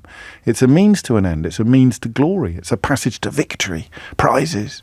I think that is actually part of it. You're going to talk about culture. Our relationship with exercise is a bit weird. The older you are, the truer that becomes. I think the relationship younger people have with gyms is a potential antidote to this phenomenon. Gyms and swimming, all my young colleagues are signed up to do exercise for exercise's sake. What does the Mail call them? Gym-loving Gen Z with their woke sandwiches. You think it's not cultural, you're just wrong. Here's Thomas Watts with your headlines. James O'Brien on LBC. 36 minutes after 11. Just a throwback to the first hour of the programme, because, of course, the farmers' protests will be continuing in London today. These are the statistics I was talking about that are missing from the conversation. What percentage, of farm sales, so farms and estates sold on the open market in England, these are the only figures I could find at first glance, although Sky News is doing a big crunch on this as well. What percentage do you think were bought by non-farmers? So if you assemble all of the farms and estates that were sold on the open market in England in 2023, what percentage do you think were bought by non-farmers? It doesn't mean that the land is being taken out of food production. It just means that the land is being bought by private and institutional investors, or something called lifestyle buyer. Have a guess. So remember when we realised how much of our property problems were being exacerbated by foreign investors buying flats all over, well, first of all in London, but then all over the country, and in some cases even leaving them empty because our insane property market would see them get a better return on an empty flat in Knightsbridge than it would on gold bullion or a FTSE 100 tracker or something like that. That's why they're doing it. To not because of the return that they get, but because of the avoidance of inheritance tax that they will accrue previously. So have a go, and I want you to actually answer this. I've got a missing word round for you shortly, but I want the honest answer to the question of what percentage. Well, let's do it the other way around. What percentage of farmland in 2023 do you think was bought by farmers? Okay. You can text 84850. You can blue sky me At Mr. James OB is my handle on Blue Sky, or you can WhatsApp us 0345 6060973. Sorry, the early answers coming in are going to be the wrong way round, but obviously if you've said 52%, you're pretty close to saying the same answer to the other question. What percentage of farmland in 2023 in England do you think was bought by farmers? All right, I think this is a really important question, and it actually helps people come to a better understanding of what the government is up to on the inheritance tax front, which is a bit of a clue. Let me do a missing word round as well. I've got an absolute humdinger for you today. There's also a story about Rishi Sunak's father-in-law that I had to read twice because I couldn't quite believe my eyes. Are you ready for this? Dozens of escaped what ground plane for 5 days? Dozens of, it's not farmers, Keith, no. Dozens, do you know they don't pay ULEZ if they come to town today in their agricultural vehicles? They get special exemptions on bloody ULEZ as well. Amazing. Dozens, which is a bit of an understatement, but on we go. Dozens of escaped blank ground plane for 5 days. So some of the numbers coming in on the farming. 85 is at the top end, 20 is at the bottom end. I mean, the point is, I'm not going to tease you unduly with this one, it's 44% of farmland last year was bought by farmers. The rest was bought by investors and institutional and private investors because it's such a good bet because there's no inheritance tax. So take them out of the equation, farmland suddenly becomes more affordable for farmers. Riddle me that. Back to life expectancy and the UK's pitiful position at the bottom of the charts. Anya is in Brentford. Hurrah. Anya, what would you like to say? Hello, I'm a first-time caller, so a little bit nervous. It's only me, Anya. It's only me. Carry on. Yeah. I'm listening to your programme all the time, more or less. Have we ever bumped into each other in Morrison's? I don't know. I look forward to it if we do. I'm a Brentford boy as well, myself these days. Are you? Yes, are you? So I will look out for you. I shall see you by the salami counter. What made you pick up the phone? Point of food. Yes. I mean, as you mentioned already, in Germany, people eat a lot of cold meat, ham, this kind of thing. So I don't think that food makes such a big difference to what is eaten in the UK, except for maybe the masses of small crisps packets. And I understand you had a conversation with someone. I didn't quite get the whole thing about from Canada, wasn't that in Germany also you usually can't find small crisp packets. They're usually sold in bigger packs. And well, to be fair, Germany's not doing that well, Anya. No. So I would have thought Germany and UK are kind of spiritual twins when it comes to culture and diet. You know, beer. Diet, yeah. Meat. Beer, yeah. As I said, besides of the differences with the crisp packets, which would never be given to a child in a lunch pack, for instance. No, well, what about exercise? What about PE? I mean, I think our Canadian caller woke us up to the PE thing. What about PE like in Germany? Physical exercise, sport at school. Well, yeah, they do sports at school, but there's lots of organizations they have in the afternoon. I used to take my children. I'm in my 60s, right? And my children are grown up now, and they used to try all sorts of sports, sometimes 2-3 times a week in the afternoon. And what about the negatives? During lunchtime. What about negative? Yeah. With regards to healthcare. Yes. I told your lady on the phone earlier. Lady.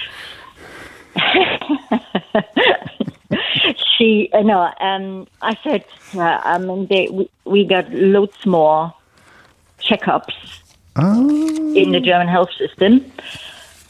So, for instance, when I used to live in Germany, which is almost 18 and plus years ago, I used to get, for instance, I go to a gynecologist, which is also was new to me, that you have to go to a GP first. Yes. No, I had my checkups at the gynecologist.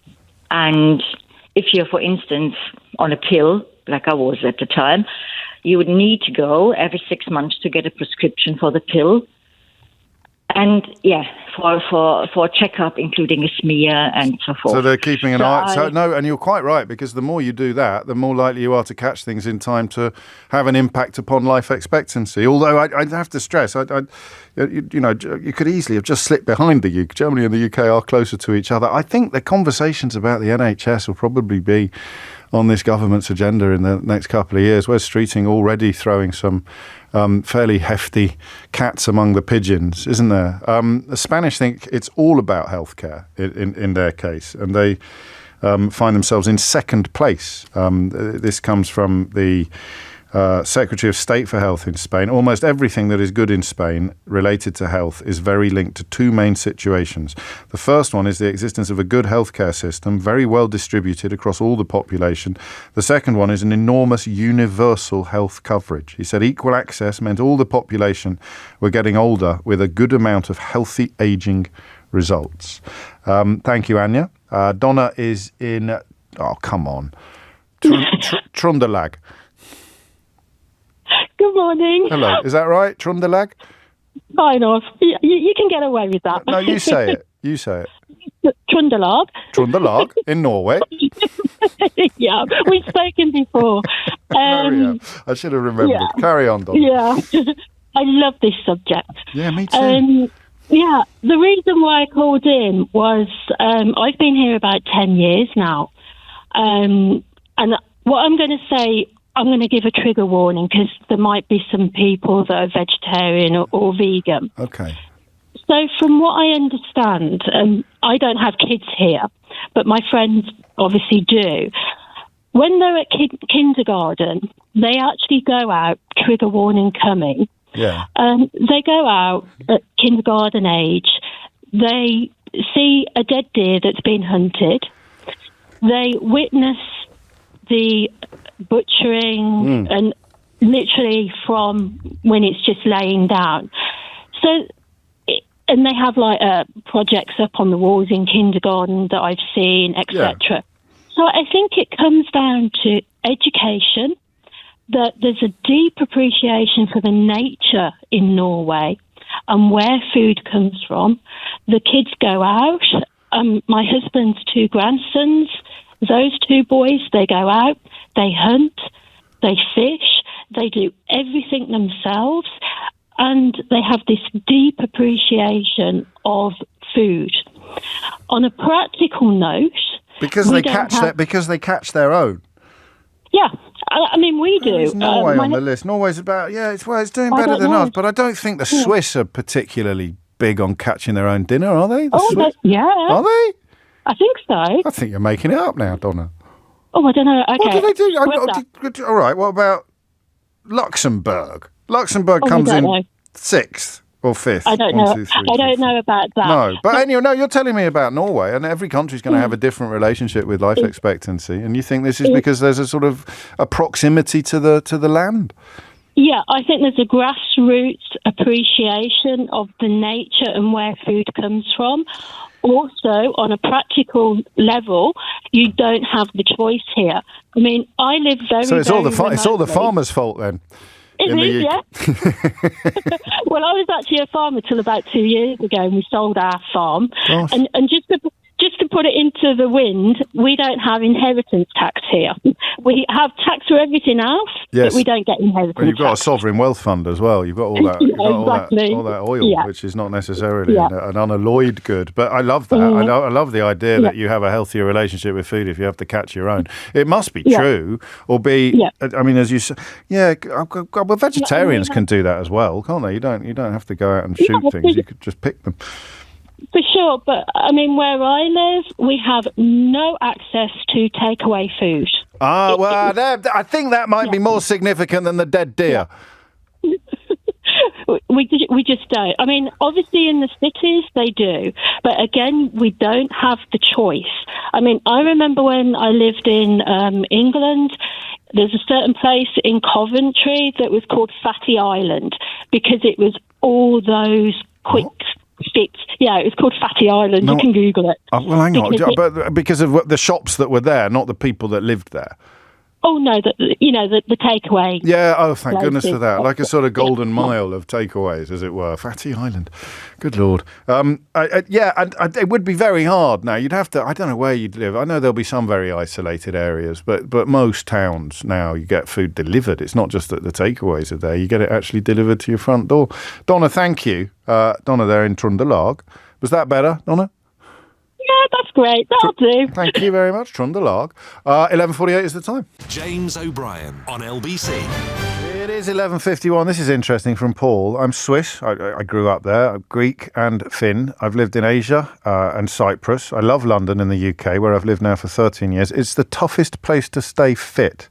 It really requires effort and discipline, age notwithstanding. That was Paul messaging me on Blue Sky, where my handle is at Mr. James OB. Luxembourg has better life expectancy because of excellent health systems, lower inequality, higher wages and social security. Do you know, I can't believe it's taken us 51 minutes to nod towards the word inequality. I know we've alluded to it, and I talked about poverty being a big contributor to it, but of course, the more inequality you have, the lower the average life expectancy is going to be. Because the thing about inequality is that the people on the wrong end of it are always the massive majority, and the people on the right end of it are always the minority. And what do I say now, boys and girls? The great triumph of the right-wing politics over the last 100 years is to persuade people in the massive majority to use their political power to protect the interests of the people in the tiny minority. Oh, and the farmers are protesting about inheritance tax in London. Quite a lot of messages coming in now. I'm enjoying this. And the comparisons with other countries are fascinating. Also, comparisons with other protests in London. Actually, if you bring central London to a halt in order to campaign against catastrophic climate change, then you're a balmy eco-fanatic who deserves to be locked up. This according to the Sun newspaper. If, however, you do exactly the same thing in order to evade paying inheritance tax on a part of your multi-million-pound fortune, then you're a brave freedom fighter defying the odds. That's a rather clever comparison of two Sun newspaper articles. The front page today says Clarkson's farmy army. Clarkson didn't even hide the fact that he only bought a farm to avoid inheritance tax. And when people were protesting against climate change, the Sun did a big investigation into the plot to cripple the capital inside eco-fanatic HQ. So there you go. Of course, fossil fuel income and farming income, huge platforms for that loose definition, that loose description of wealth. Back to the question of why the UK languishes at the bottom of the life expectancy lists in Western Europe. The number you need is 0345 6060 973. Eleanor is in Wymondham in Norfolk. Eleanor, what would you like to say? It's Ellen. It's Ellen. From Eleanor, the Italian way. Well, we've spelt it wrong because my producer insists that we say Eleanor. So this is Eleanor. It's Eleanor with an A. So these are two different names, but we've spelt your name wrong on the screen. Yeah. My apologies. Carry on, Eleanor. Okay, I'm Italian. We're going to fix your phone line after all that name-based banter. We'll come back to you as well. Oddly, I pronounced Wymondham correctly, and I pronounced her name wrong. And if you were to have taken bets on which of those two words the average punter would pronounce incorrectly, you'd put all your money on Wymondham, which is actually spelt altogether now Wymondham. We're back to the Vikings. Talia is in Estepona in Spain. Talia, what would you like to say? Well, I'd like to say how lucky I am to be living here at the moment. I think, looking at the sunshine, saying to the producer, we seem to be going through an amazing sweet spot at the moment in Spain, which is our healthcare here is brilliant. Why? And I can say that. Can you put a name on it? Do we know why? I don't. Not really. I mean, the technology coming into the EU, Spain had, in the last 30 years, huge advancements socially and technologically. You can't say that. You can't say that. You can't say that on this programme. How dare you suggest that benefits of joining the European Union? I have a lot to say about that. Communist, honestly. I know, but socially, but also I used to see. I was in a hospital on a volunteer basis for a while. You could coming in with their elderly parents, so family networks are still very tight. So late in Moldova, I'm getting struggling with your phone line as well. Hang on, the phone's not great. I'll give you a chance to, hopefully it will improve. I go to wherever you were standing when you first phoned the producer, because I've got some Estepona-based knowledge that I want to share with you. That doesn't happen very often, does it? I think it was Estepona. Jeremy is in Con-Minevois, in France. Jeremy, what made you pick up the phone? Well, I left the UK some 30-odd years ago to live in Holland, and I now live in France. Lovely. So I have personal experience of the NHS, the Dutch and the French health systems, and I would find it very difficult to say which is the best. But the worst stands out by a mile. I mean, the NHS is nowhere compared to the other two. No, I think it's not, and that's, I mean, whether you credit it to sclerotic systems or poor management or underfunding and austerity, whatever it may be, there is clearly, the length of our waiting lists gives a complete lie to the idea that it's the envy of the world, doesn't it? I mean, full stop, really. Well, the reason I rang is because you said we have the best health service in the world. No, I said they tell us. They tell us we have the best. It actually is what I said, Jeremy. Well, I of course, growing up in the UK, I was told that all my life. Yeah. And when I went to live in Holland, they said to me, you will need health insurance. And I said, no, I don't want that. I approve of the National Health Service. I don't want private health care. And they said, well, I'm sorry, it's not a choice. You earn over a certain amount of money. You need private health insurance. So I couldn't say I couldn't afford it. No. I certainly could. So I did it, and then I got hit by a car. So I had experience of the Dutch health service. Blimey. What would have happened if you hadn't taken? So you didn't have the choice. It was compulsory once you earn above a certain threshold. In Holland it is, yes. Oh, okay. In France it's not compulsory. It's highly recommended, and you choose whatever level you feel happy with. So I have a little middling level. I'm having fairly good health.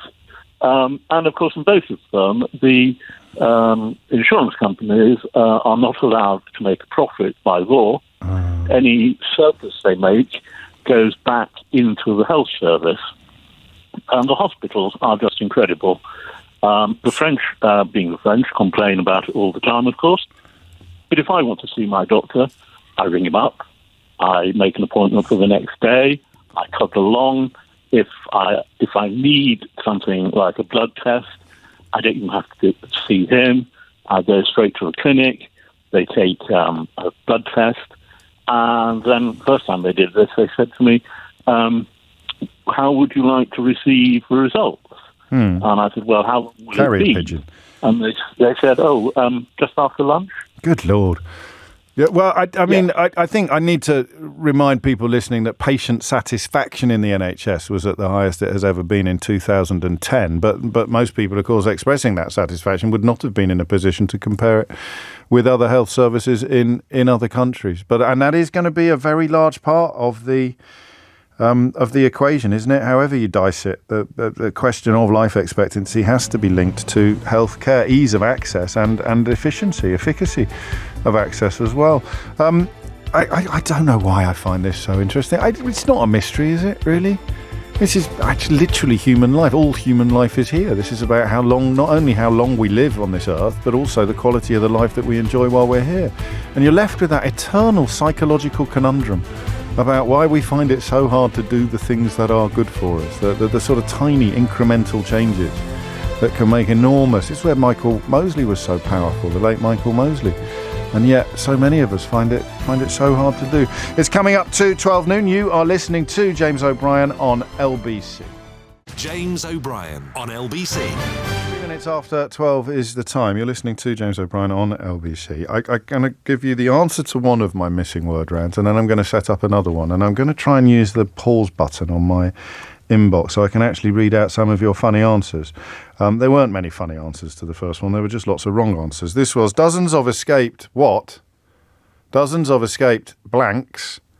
ground plane for 5 days. What do you think that was? This is quite funny, isn't it? More than 130 hamsters grounded a plane for 5 days after they broke free from their cages and disappeared inside the cargo hold. I don't know why the rodents were being flown from Lisbon to Ponta Delgada, along with some ferrets and some caged birds. I think, it says here, it was a delivery for a pet store in the Azores archipelago. However, when airport staff unloaded the hold, they found the hamsters' transport boxes empty. It's not Friday, so I can't do what's the strangest thing you've ever seen on a plane. But I mean, what would you? How scared would you be if something had escaped? Snakes, probably. They did a whole film about that, didn't they?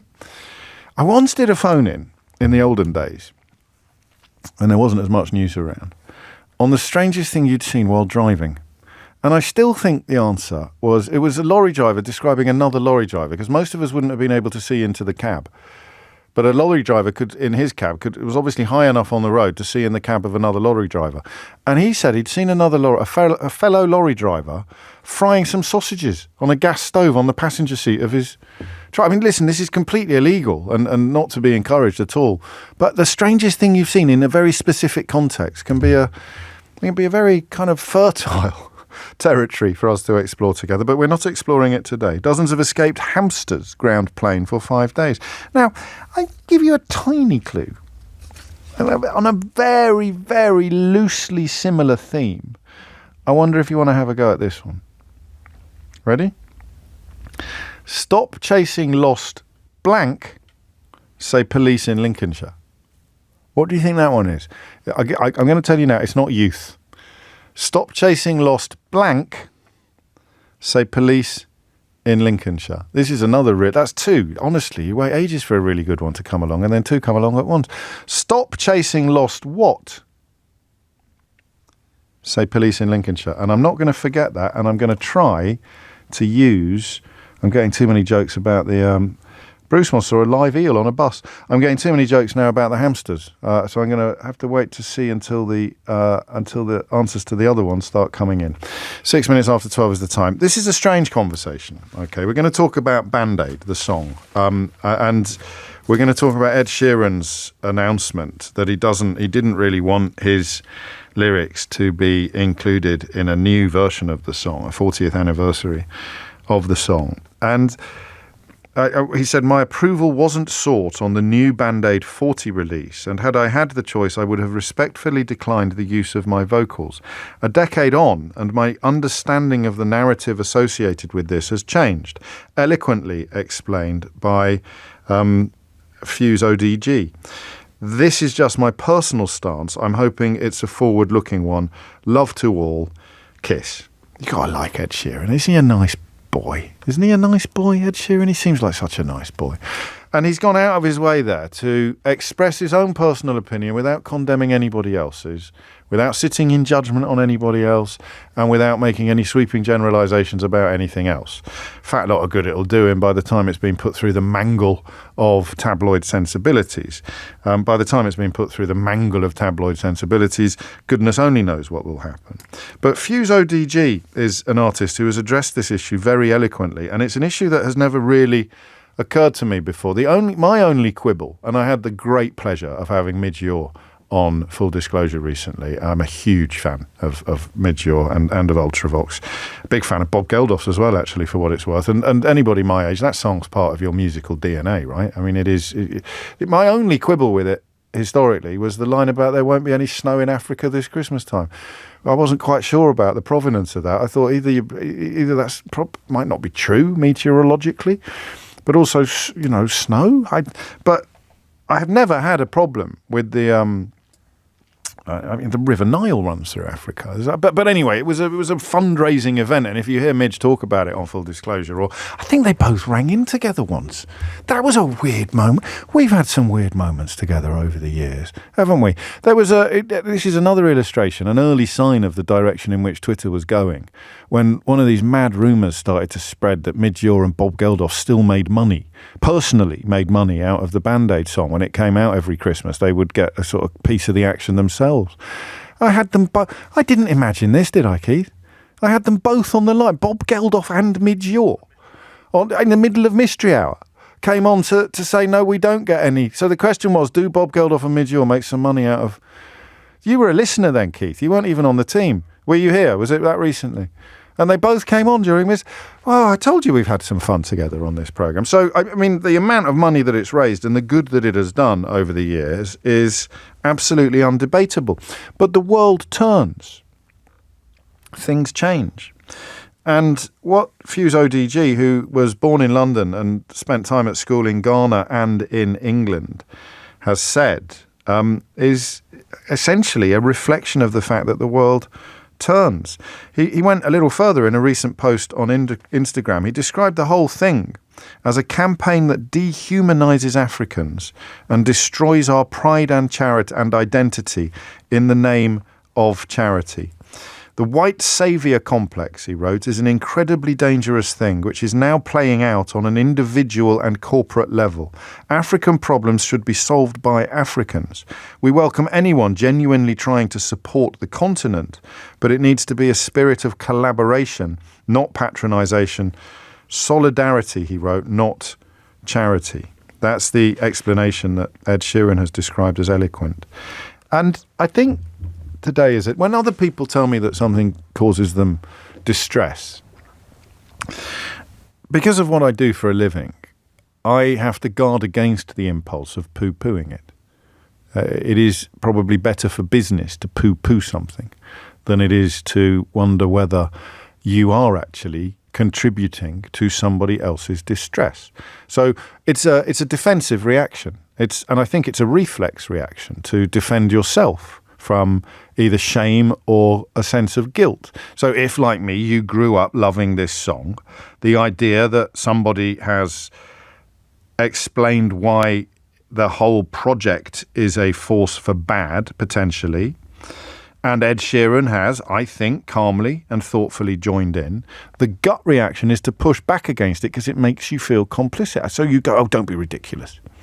This can't be true at all. You'll be telling me next that you don't want to send any form of aid to Africa ever again. It's some sort of very, very lazy, knee-jerk, two-dimensional reaction to it, because as tabloid editors and tabloid columnists understand better than anybody since Goebbels, the impulses you can poke in people are very easily accessed when somebody else is telling them that they're doing something wrong, you know? And I don't know. I'm more minded to listen to someone who's been to school in Ghana than I am to someone who's been to school in Coventry on the question of what this project and I guess specifically this song does to perceptions of Africa and perceptions of Africans. But I'm here to tell you that I have never in my life given it a second thought before.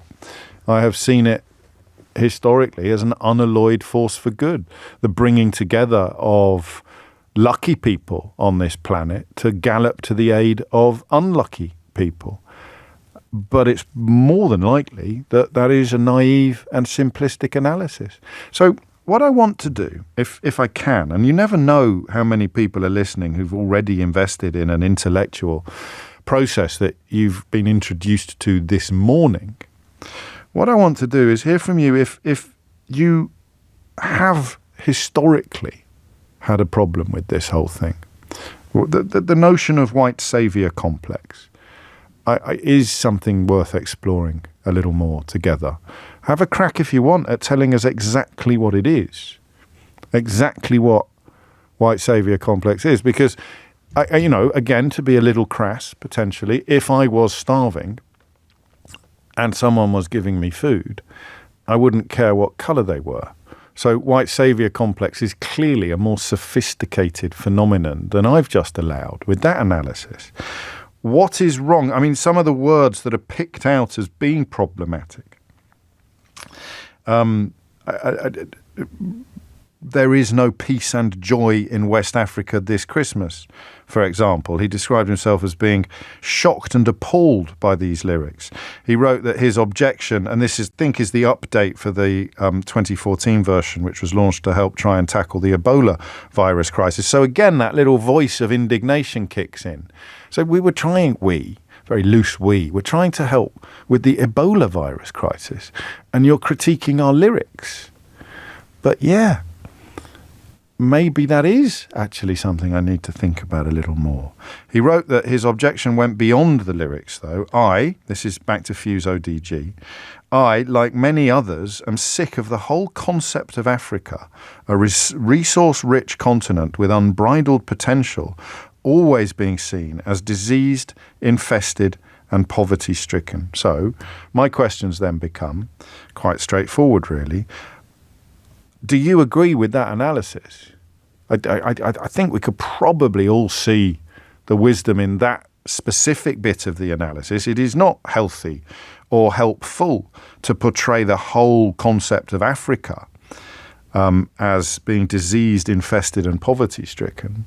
But the key question here is, how do they know it's Christmas add to that problem?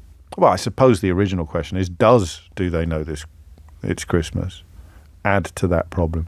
It's done from a place of absolute goodness, done from a place of pure altruism, done from, in its very earliest inception, Bob Geldof watching footage of famine on the BBC and just refusing to sit there doing nothing.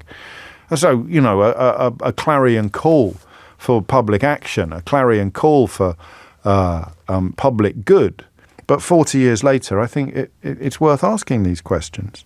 So, does the whole project now add to the misrepresentation of Africa? Is it something that has bothered you before?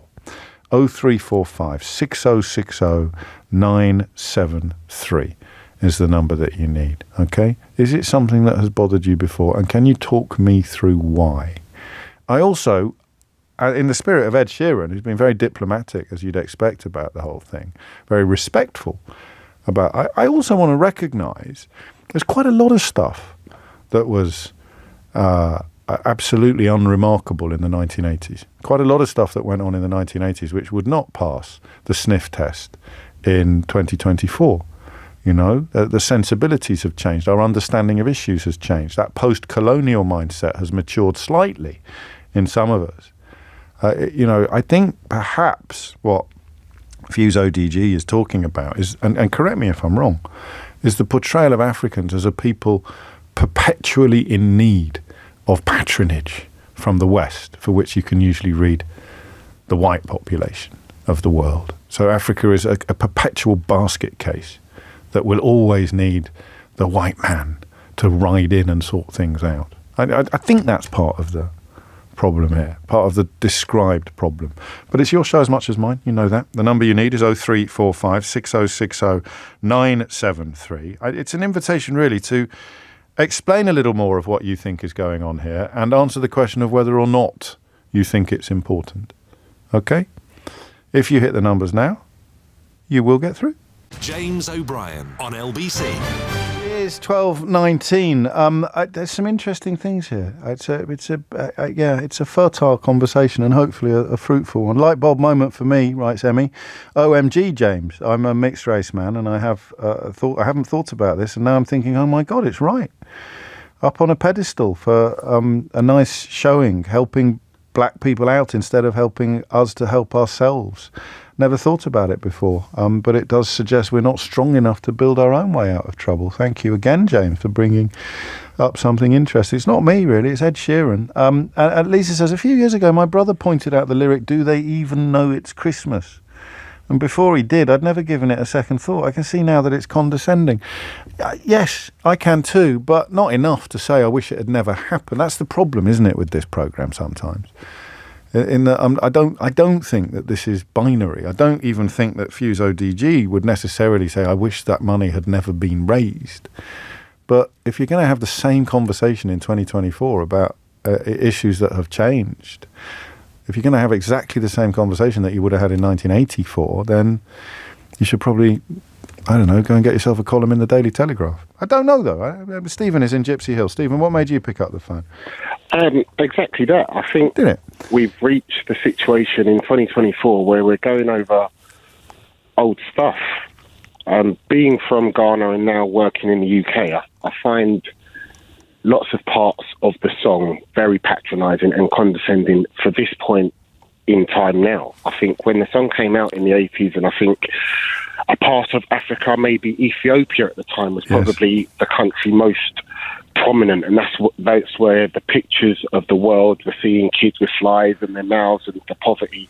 It was a good thing having all these lovely stars come together and create this song that was going to produce money. But we're now in 2024. Africa's a vibrant place, and Africa is full of countries. We keep talking about Africa like it's one big unit. It's full of countries. Yeah, I caught myself doing that a minute ago, and I thought, so feel free to but I talked about Europeans in the last hour when we were talking about healthcare, so I'm going to give myself a bit of a break on that. But I take your point. Give yourself a break. Well, except that there's the danger of the generation weaned on "Do They Know It's Christmas" think Africa is full of famine, whatever country you're in. Yeah, and that's the problem. You know, we work with young students here, and hearing the song, it invokes pictures of that poverty, and the pictures from the song relate to Band-Aid, almost singly relate to Ethiopia and the poverty they were going to at the time. It. So you think, I'm looking to invest in some infrastructure in a country. I'm looking to open something somewhere, and you've got this subconscious idea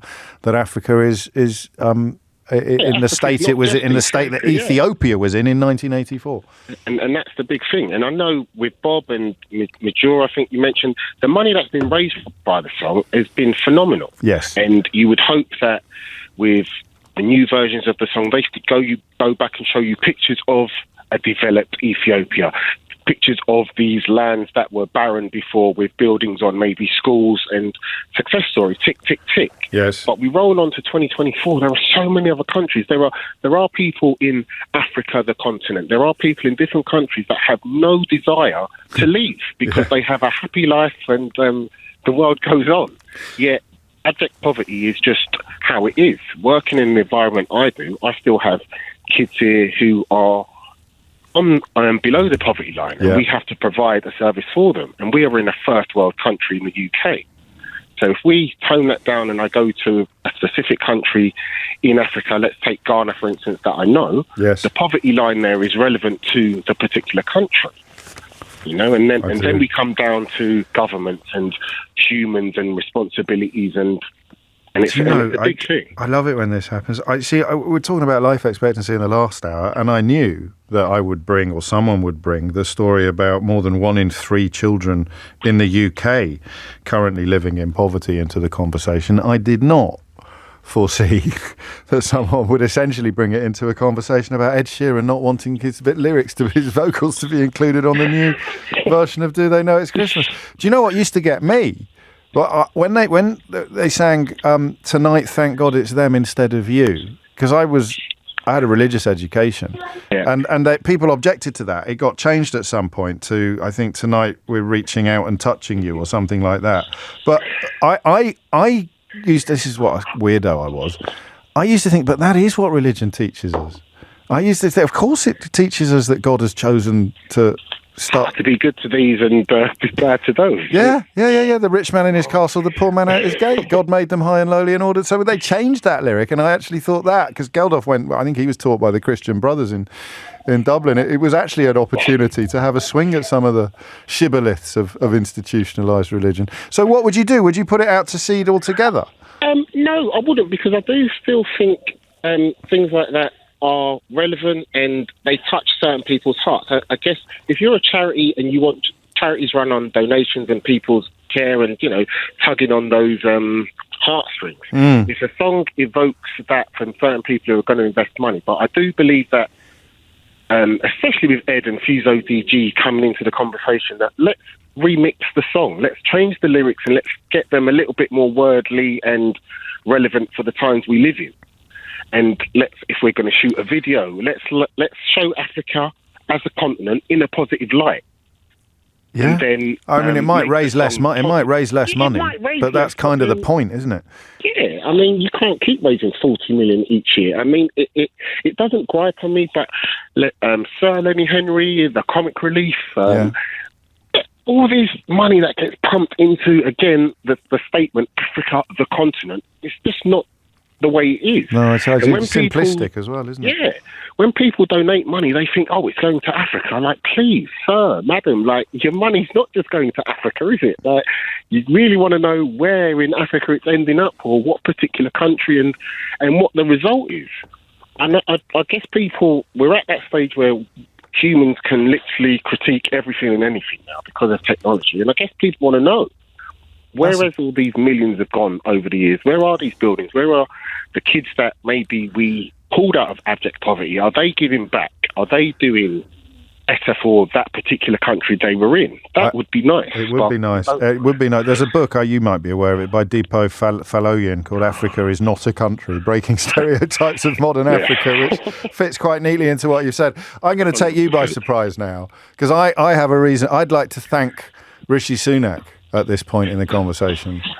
Because in the past, when we were talking about things like this, a certain type of character would always point out how endemic corruption can be in African countries. And I think there was often a racist subtext to that, as if you can't trust these natives to run the place themselves. So happily, given what happened with PPE contracts during the COVID catastrophe, we can categorically say that that's got absolutely nothing to do with being African, can't we? 100%. Like, governments, it's humans. Humans are the problem for everything. That's where it lies. And the solution, Stephen, and the solution, if we're going to get philosophical about things.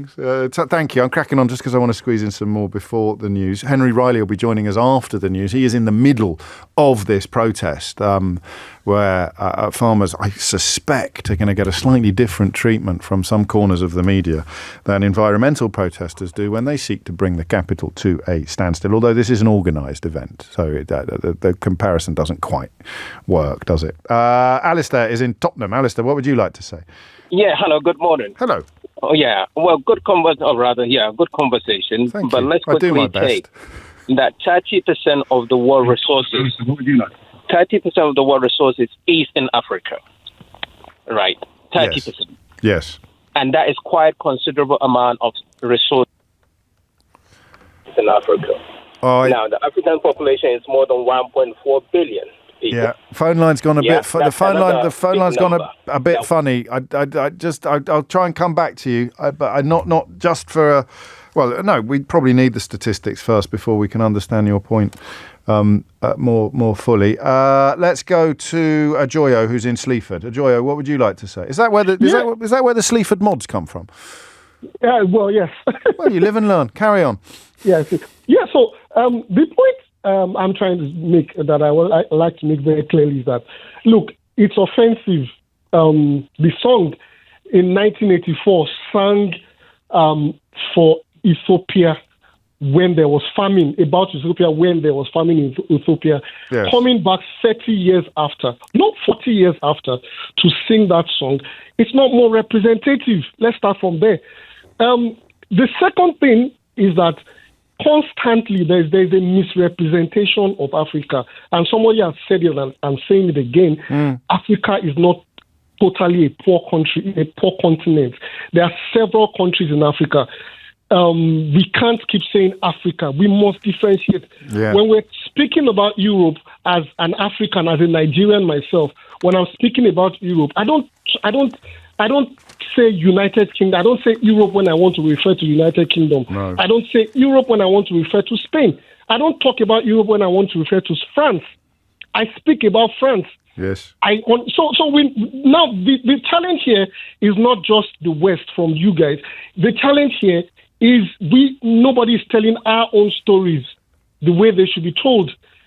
And that's our own challenge. That's our own problem. We're not going to lay that entirely on who sang the song or whatever it is in 2024. So we need to face our own issues. So those are the points I'd like to make. Well, you've made them very powerfully. And it just leaves, I suppose, one question. John sent this in, and I think it's in good faith. And I wonder what your answer to this would be. I'm in a quandary, James. Do I stop donating to the charities who send surgeons to Africa to fix cleft palates in children? Quite honestly, I'd say that we don't need those donations. Because if the charities would say the charities would say that they do, and that in the absence of those donations, they wouldn't be able to do the operations. This cuts to the heart of it. You need to understand the problem in Africa is not that the resources are not there. You said Africa. Those resources are stolen. Yes. So the resources are stolen by our leaders. Some of them are sold to you in the West.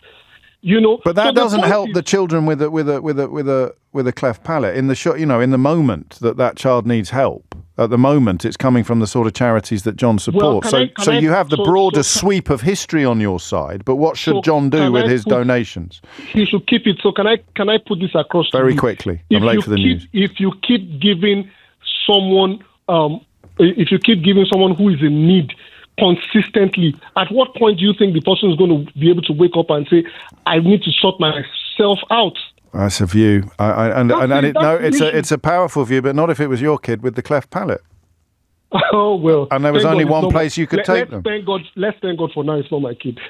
No, of course, but you take my point. I mean, and that's John's point in a way, is that charity is, you know what, was it Anaya in Bevan? It's getting a lot of coverage on this programme, actually. We should get some tea towels printed. He had extraordinary things to say about charity, which I will remind you of after the news, because it's not something I can do off the top of my head. We'll also be trying to find Henry Riley, who is currently in the middle of a massive crowd of farmers in central London. I hope he wore a barber or something like that. We'll find out after Amelia Cox brings you the very latest headlines. James O'Brien on LBC. 34 is the time. I'm getting good at this, aren't I? I'm getting good at remembering stuff. I am. I'm getting a lot better than I used to be. So I asked you earlier the percentage of farmland sold in England in 2023 that you think was sold to farmers as opposed to private or institutional investors. Do you know what the answer was to that? 44%, less than half of the farmland sold in this country. And of course it is used as a tax avoidance, a measure of tax avoidance, which is part of the rationale behind the policy introduced by Rachel Reeves. Not that it butters many parsnips for the farmers with whom Henry Riley has spent the morning. He is in the midst of the 10,000 on Whitehall, protesting against the requirement due to be introduced in 2026 for heirs to farmland to pay half in inheritance tax of what heirs to any other sort of estate would be required to pay. Henry, can I ask, did you dress for the occasion? No, I do stick out like a sore thumb, actually. I'm not wearing... There's a lot of people wearing sort of barber jackets, denim and wellies, and I've got my suit on, so from Marks & Spencer. So I do stick out slightly. Don't get much change out of 200 quid for a barber, I don't think. But anyway, you carry on. Yeah, it's on my Christmas list. Their family farms up and down the UK, James, must be very eerily quiet today because seemingly they're all here on Whitehall. Thousands of farmers are protesting, demonstrating at the moment. The Metropolitan Police have put out a statement saying they estimate there are around 10,000 people here currently, with the number growing. As you referenced, this all largely in... people here are arguing that family farms have been on the decline for some time, but that proposed change from April 2026 on inheritance tax and inherited agricultural assets worth over £1 million, they say that actually that could be the death knell for many family farms. The National Farmers Union saying it's disastrous. The government, though, insists that the vast majority of farms will not be impacted. Earlier on, I spoke with Jo Hilditch, who is a farmer in Herefordshire. She told me about her concerns. I think what they've got to look at is the figures. I really don't think that they understand properly what they're talking about. And that's what we are urging them to do, very peacefully, as you can see. But we're urging them just to re-look at the figures and come back to us. And, we want to come to the table and talk about it. Because we all want to pay taxes. We all need to pay taxes. But this is just a bridge too far. And there's going to be mental health problems. There's going to be real difficulties in the countryside. And I think living here in London, you see food on the table. Starmer said he wanted food security and to strengthen the farmers. And what is going on? Nothing. And estimates do vary. I mean, some from farming organisations say they feel 70,000 farms could be impacted in some way, but the government say that actually it's likely to be only around 500. The Environment Secretary, Steve Reed, spoke earlier on and said they're simply asking those with the biggest assets to pay their fair share. The vast majority of farms will not be affected by these changes to inheritance tax, but it's only right we ask the very wealthiest to pay their fair share. Otherwise, we can't fix services like the National Health Service that farmers rely on and people living in rural communities just like everybody else. But this is like a sort of Glastonbury atmosphere, James, but instead of Paul McCartney and Dua Lipa, you've got Jeremy Clarkson, Ed Davey and Nigel Farage, and there's quite a few Conservative MPs, milling around. Ed Davey's just finished speaking, Kemi Badenoch, I think, is currently speaking, and there are all of the Reform UK MPs were here. There's many Conservative MPs, and a lot of people here braving the sleet as it is at the moment and the rain. It's very cold. Are they all just ignoring the impact that Brexit had on farming then? While Farage gargles in preparation to deliver a speech. Well, he hasn't mentioned Brexit as far as I'm aware, actually. There's a few farmers. A couple of farmers I was speaking to earlier voted to remain, and they were saying that they did foresee some of these impacts coming. They feel, and they say that this is in part being caused by that. But nonetheless, they really are directing their anger today at the Chancellor Rachel Reeves, and there's a lot of sort of Keir Starmer masks floating around, and people with various placards, and people are very exercised. That first woman that you spoke to was very, very good, wasn't she? Very sort of measured and detail driven, and it is, I think, the distinction between APR and BPR, so agricultural property relief and business property relief, that throws that figure of 500 into some potential doubt. And as she said, clarification and conversation might help. It's very rare you hear somebody saying we want to pay taxes, which is probably the best way into a conversation like this. Quite well, everything's apart from some nastiness being directed at Rachel Reeves and Sir Keir Starmer, it seems like it's quite a nice atmosphere, Henry. Yeah, that's right. I mean, I think with the case with all of these demonstrations, and I've covered, the sort of various ones from different groups, you do always get people who you suspect are not here with the farmers or with the farmers' union, or don't really have skin in the game, who are here to cause a bit of trouble. But no, other than that, people are listening diligently to the speakers on the stage. But to be honest, most people are trying to get close to Jeremy Clarkson. That does seem to be the modus operandi for many people here who are after a selfie. I think possibly a signed book as well. And none for you. No one wants a bit of a Henry Riley selfie for the... I thought I was recognised earlier on. Excellent. And then someone started shouting at me about Keir Starmer and saying I should have a word with him. Oh. So I think they thought I worked for the government dressed in a suit as opposed to a Barber jacket. I see what you mean. And just briefly, the calendar, the timetable for the rest of the day. Well, so you've got speakers at the moment. That's going to go on till about 1 o'clock. The last speaker is Tom Bradshaw, the president of the National Farmers Union, who sort of opened proceedings as well and got very emotional. He got choked up at one point. But aside from that, in Westminster, the National Farmers Union have a separate event, and they're still meeting at the moment till 4 o'clock. And they've got various sessions with Labour MPs, Conservative MPs, and farmers, meeting with them to tell their local MP about their concerns. And any kind of interaction? I mean, is it part? I mean, when firefighters go on strike, passers-by can toot their horns. Is there any opportunity for the public, as it were, the non-farming community, to express solidarity with the farmers, or is it not that sort of event? Well, there's a lot of... The thing is, we're on Horse Guards Parade right by Downing Street, and so the whole road has been closed. So there's no sort of passing traffic, but people have come out and said they're here to support. They're not here for, because they've got skin in the game, as it were. They're here rather just to support. So there is a bit of that, but I think the fact that there's sort of no active road nearby means it hasn't been many toots. I promise I won't keep you any longer. I know you've got to go and buy a coat. But Dave's been in touch. He says, can you ask Henry Riley if Kemi Badenoch will be reading her speech or doing it from her mind? Do you know, the thing is, she has finished speaking, but I don't know if you've ever seen that Chris Kamara sketch from Soccer AM, or when he's sort of, they ask him what's going on in the game, and he says, I don't know, Jeff, because the screen is so far away that I honestly couldn't tell you who's speaking. So whether she had notes or not, I'm not sure. I'll have to get back to you. I look forward to Henry Riley there in the role of Chris Kamara, and me in the role of Jeff Stelling. We could do worse, Henry. 12:42 is the time, live from central London. I think I misspoke a moment ago when I said you wouldn't get much change out of 200 quid if you wanted to buy yourself a barber. I think it's 300 or 400 quid, which isn't a criticism. Obviously, I said right at the top of the show this morning that it's hard to think of a section of society better suited, whether sartorially or temperamentally, to protesting on a day like today. So I got up this morning, the weather was absolutely shocking, and my sister sent me a picture from Mum's where the snow has settled in Kidderminster. So there you go.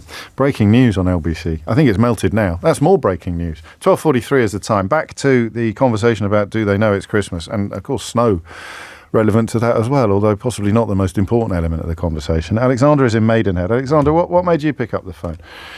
Hi, the reason I'm calling in is because essentially I don't think that the song is inherently racist. So, by the way, I'm a black man in Britain, right? Sure. Now, I don't think the song is inherently racist. What I think the issue is that in the absence of anything else being shown about Africa, when that is actually what causes the issue. And the imagery of Africa is so poor. You have situations. So I went to university with quite well-to-do Nigerian, Ghanaian friends, and they would have people say to them, did you grow up in a mud hut, when they grew up in a private school and had help around the house? Yes. And this person definitely didn't. Like, definitely not. But they inherently think that because they're Western, that automatically everyone else is, and it's not deliberate. It's because of what everyone's fed. Even say I'm Jamaican heritage. I say this because it's relevant. The attitudes of my parents towards Africa is very different from mine because we've been consuming different media. That makes perfect sense to me, and that's what Fuse ODG is addressing when he talks about the perception of an entire continent being diseased, infested, and poverty-stricken. You've just made me realise why I come at this from a slightly strange angle, Alexander, because my mum's cousin married a Nigerian gentleman, my uncle, and they were really rich. So whenever they came to visit us from Nigeria, they come to our house in Kidderminster, and they'd be slumming it when they came to stay with us. When they stayed at the Park Tower in Knightsbridge, and we'd go and visit them, and it was like, man, it was. So I think somewhere subconsciously, I wasn't going to fall for that portrayal because I had that in the back of my mind. But that's why reading it today and hearing it today is resonating with me, because I'm kind of going, oh God, yeah. Of course it does that for people. Of course it portrays that idea. Of course, but all what I'll say is that for me, I don't even really watch travel programs about Africa if that are on TV anymore. What I tend to do is watch them on YouTube, because I think with the newer media, they tend to show a much more balanced outlook. I prefer it. Otherwise, I'm just going to find myself getting a bit irritated, so I just say myself. No, fair enough. I mean, it takes a long time for the world to turn sometimes, and the post-colonial legacy is going to be a huge part of how these things are taught, and you'll have been absorbing it without noticing in school, particularly as white pupils, which is why when some of those white pupils grow up, they end up having kittens about the National Trust, trying to include more information about a National Trust property in an actual National Trust property. Because I don't know, it just curdles something somewhere. Whereas the truth is the best detergent of all, really, the best cleaner of conflict. Thank you, Alexander. I don't tell Henry, he won't be listening, but his mum's texted me. I think he might be getting a Barber jacket for Christmas if Santa is on the case. It's 12:46. James O'Brien on LBC. 12:48 is the time. Another colleague tells me that they've just seen David Cameron's sister-in-law, Emily Sheffield, on stage filming Jeremy Clarkson at the farmers' protest. So that's the daughter, of course, of Sir Reginald Sheffield, an 8th baronet, and filming Jeremy Clarkson, who bought a farm because he wanted to avoid inheritance tax on some £3 or £4 million of his considerably larger fortune. So good luck to them. If you think they're the people who are deserving of your sympathy in the United Kingdom at the moment, then you crack on. 12:49 is the time. Back to this really interesting convo. I mean, it's not even controversial, is it, when you think about it? It is, I think, true. And the only reason I missed it is because of my own family connections to Nigeria in this case. I nearly said Africa, but of course that's one of the things that we're picking up in no uncertain terms, that's part of the problem, is seeing Africa as one big, massive, homogenous whole. But the portrayal of the entire continent, described by Fuse ODG as a resource-rich continent with unbridled potential, as diseased, infested and poverty-stricken, is a huge problem, and a problem to which this song and this project almost certainly contributes. I think you'd have to work hard to persuade me that it doesn't. Sheba is in Hackney. Sheba, what would you like to say? Hi, James. I just wanted to say that, first of all, Bob Geldof put this together for a specific incident in Ethiopia. Yes, that's true. And it was about drought. And then it evolved into this powerful white people image of narrative of helping starving Africans. And, I get very upset when I watch daytime TV and I see all this trauma, these black faces looking into the camera, and it's so traumatic. And I always wonder, isn't there any charity that looks into traumatic things for white people? But what I really want to say, James, is that in 1984, there was a concert put on, and it was put together because a lot of black British artists felt that there was not enough black British representation in Bob Geldof's original project. I didn't know that. It was called BRAFA, and BRAFA stood for British Reggae Artists for Africa. They put on a big concert in Islington, just near New North Road, and I think last year or 2 years ago, when the locals were given the choice of how to rename the park, they called it BRAFA after that concert. And that concert got no publicity, no mainstream publicity, because for me, the narrative is about powerful white people feeding Africa. Black people feeding black people is not the narrative. I see that. I'm not going to argue with you. I'm really not going to argue with you. But thank you. It would also have had something to do with the objective global status of the artists concerned. So regardless of ethnicity, and there may be more to unpack behind that phrase, the people on the Band-Aid record were the biggest stars in the world, not just in their own genres, or in the Western world, not just in their own genres. But there were enough black artists who were in pop music at that time. That's really true. That's the point. I mean, it was cobbled together. Artists. If you listen to Midge, you're talking to me about it on Full Disclosure. It was done very much on the hoof. But no, you're right. That is an absolutely valid point. And James, it's really also that BRAFA didn't get any publicity. Yeah. You didn't get any. Nobody looked at it, and that's the point for me. I respect everything that was done for the original Band-Aid. I do not criticize them in any shape or form, but it's evolved into a trend for the current pop stars to do something nice for poor Africa.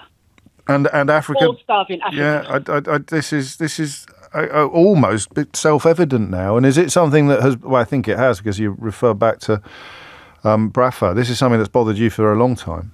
It bothers me every time I'm watching daytime TV and I see these starving, the adverts. It's trauma porn. Isn't there any distressing images of white people that charities want to promote? Can I suggest you watch less daytime TV? Oh, come on. That's my I work hard, and sometimes I just want to sit and do nothing. Oh, yeah, fair enough. I can't argue with that. That's right. That's what I do when I'm working hard. Thank you, Sheba. It is 12:53 and you are listening to James O'Brien on LBC. You remember Jeremy Clarkson also called for striking public sector workers to be shot. So when public sector workers were complaining about that, he really is a hilarious character. I mean that in both a positive and a negative way.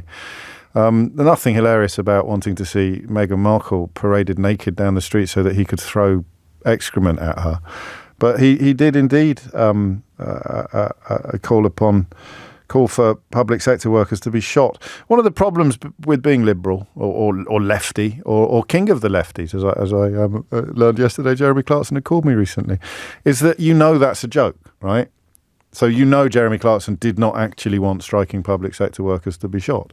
Whereas if you're right-wing, or very right-wing, you probably know that it's a joke when one of your enemies says it, but you pretend that it isn't, or you pretend that you don't understand it's a joke, and you demand that someone gets sacked for calling for so-and-so to be shot.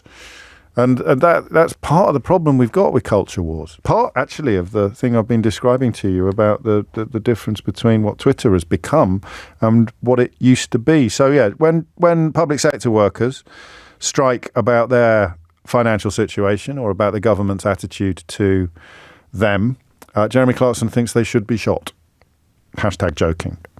But when it is Andrew Lloyd Webber and David Cameron's sister-in-law who are unhappy with what the government is doing to their financial situation, Jeremy Clarkson is like a Pied Piper of Barber jackets, leading all these poverty-stricken daughters of baronets and multi-millionaire composers with 5,000 acres in Hampshire through the streets in search of, won't someone spare them a small bowl of gruel? You couldn't make it up, could you? And guess where the great Brexit-supporting British media is on this? Yeah, no prizes for getting that right. Let's go back to Alistair in Tottenham. A better line, I hope. Where were we, Alistair? Yes, we're just talking about the resources on the African continent contributing 30% to the world economy. 40% of gold and oil reserve, everything is on the African continent. But surely, as some of the speakers have already alluded to, the Band-Aid of today is totally different from the Band-Aid of 40 years ago, and the resources and the lack of resources on the African continent. As of today, we, the diasporan community, millions of us outside the African continent, appreciate all the contribution, charitable donation that is still going into Africa. So there's no doubt. But I think one thing we need to do now is to wait and see the lyrics being put together. Yeah. What type of video images they are going to put together to deliver their message. It needs to change. It needs to move with the times a bit, doesn't it? Definitely. So it's not come from I think only one caller has used the word racism. It's not come from a place of prejudice necessarily. It certainly hasn't come from a place of racism. It hasn't even come from a place of problem. It's a rather wonderful thing done for the best of intentions, but the world has turned. Definitely the world has turned. As 40 years ago, yes, probably the creators, the producers didn't see the word racism as part of it. But as we know in today in the United Kingdom, there has been considerable improvement, especially, look at the political parties having the likes of Kemi, Rishi, that you mentioned earlier, becoming the prime minister. So there is improvement, but the marginalization of the contribution to Africa as a continent with more than 1.4 million people, with, as I mentioned, 30%, and almost in the health sector, you find a lot of Africans within the hospital, the clinics, all contributing their quota. When you look at the economic freedom in terms of education and universities in the United Kingdom, many are coming from Africa, contributing billions into the economy of the United Kingdom. So we can't in any way say Africa is poor.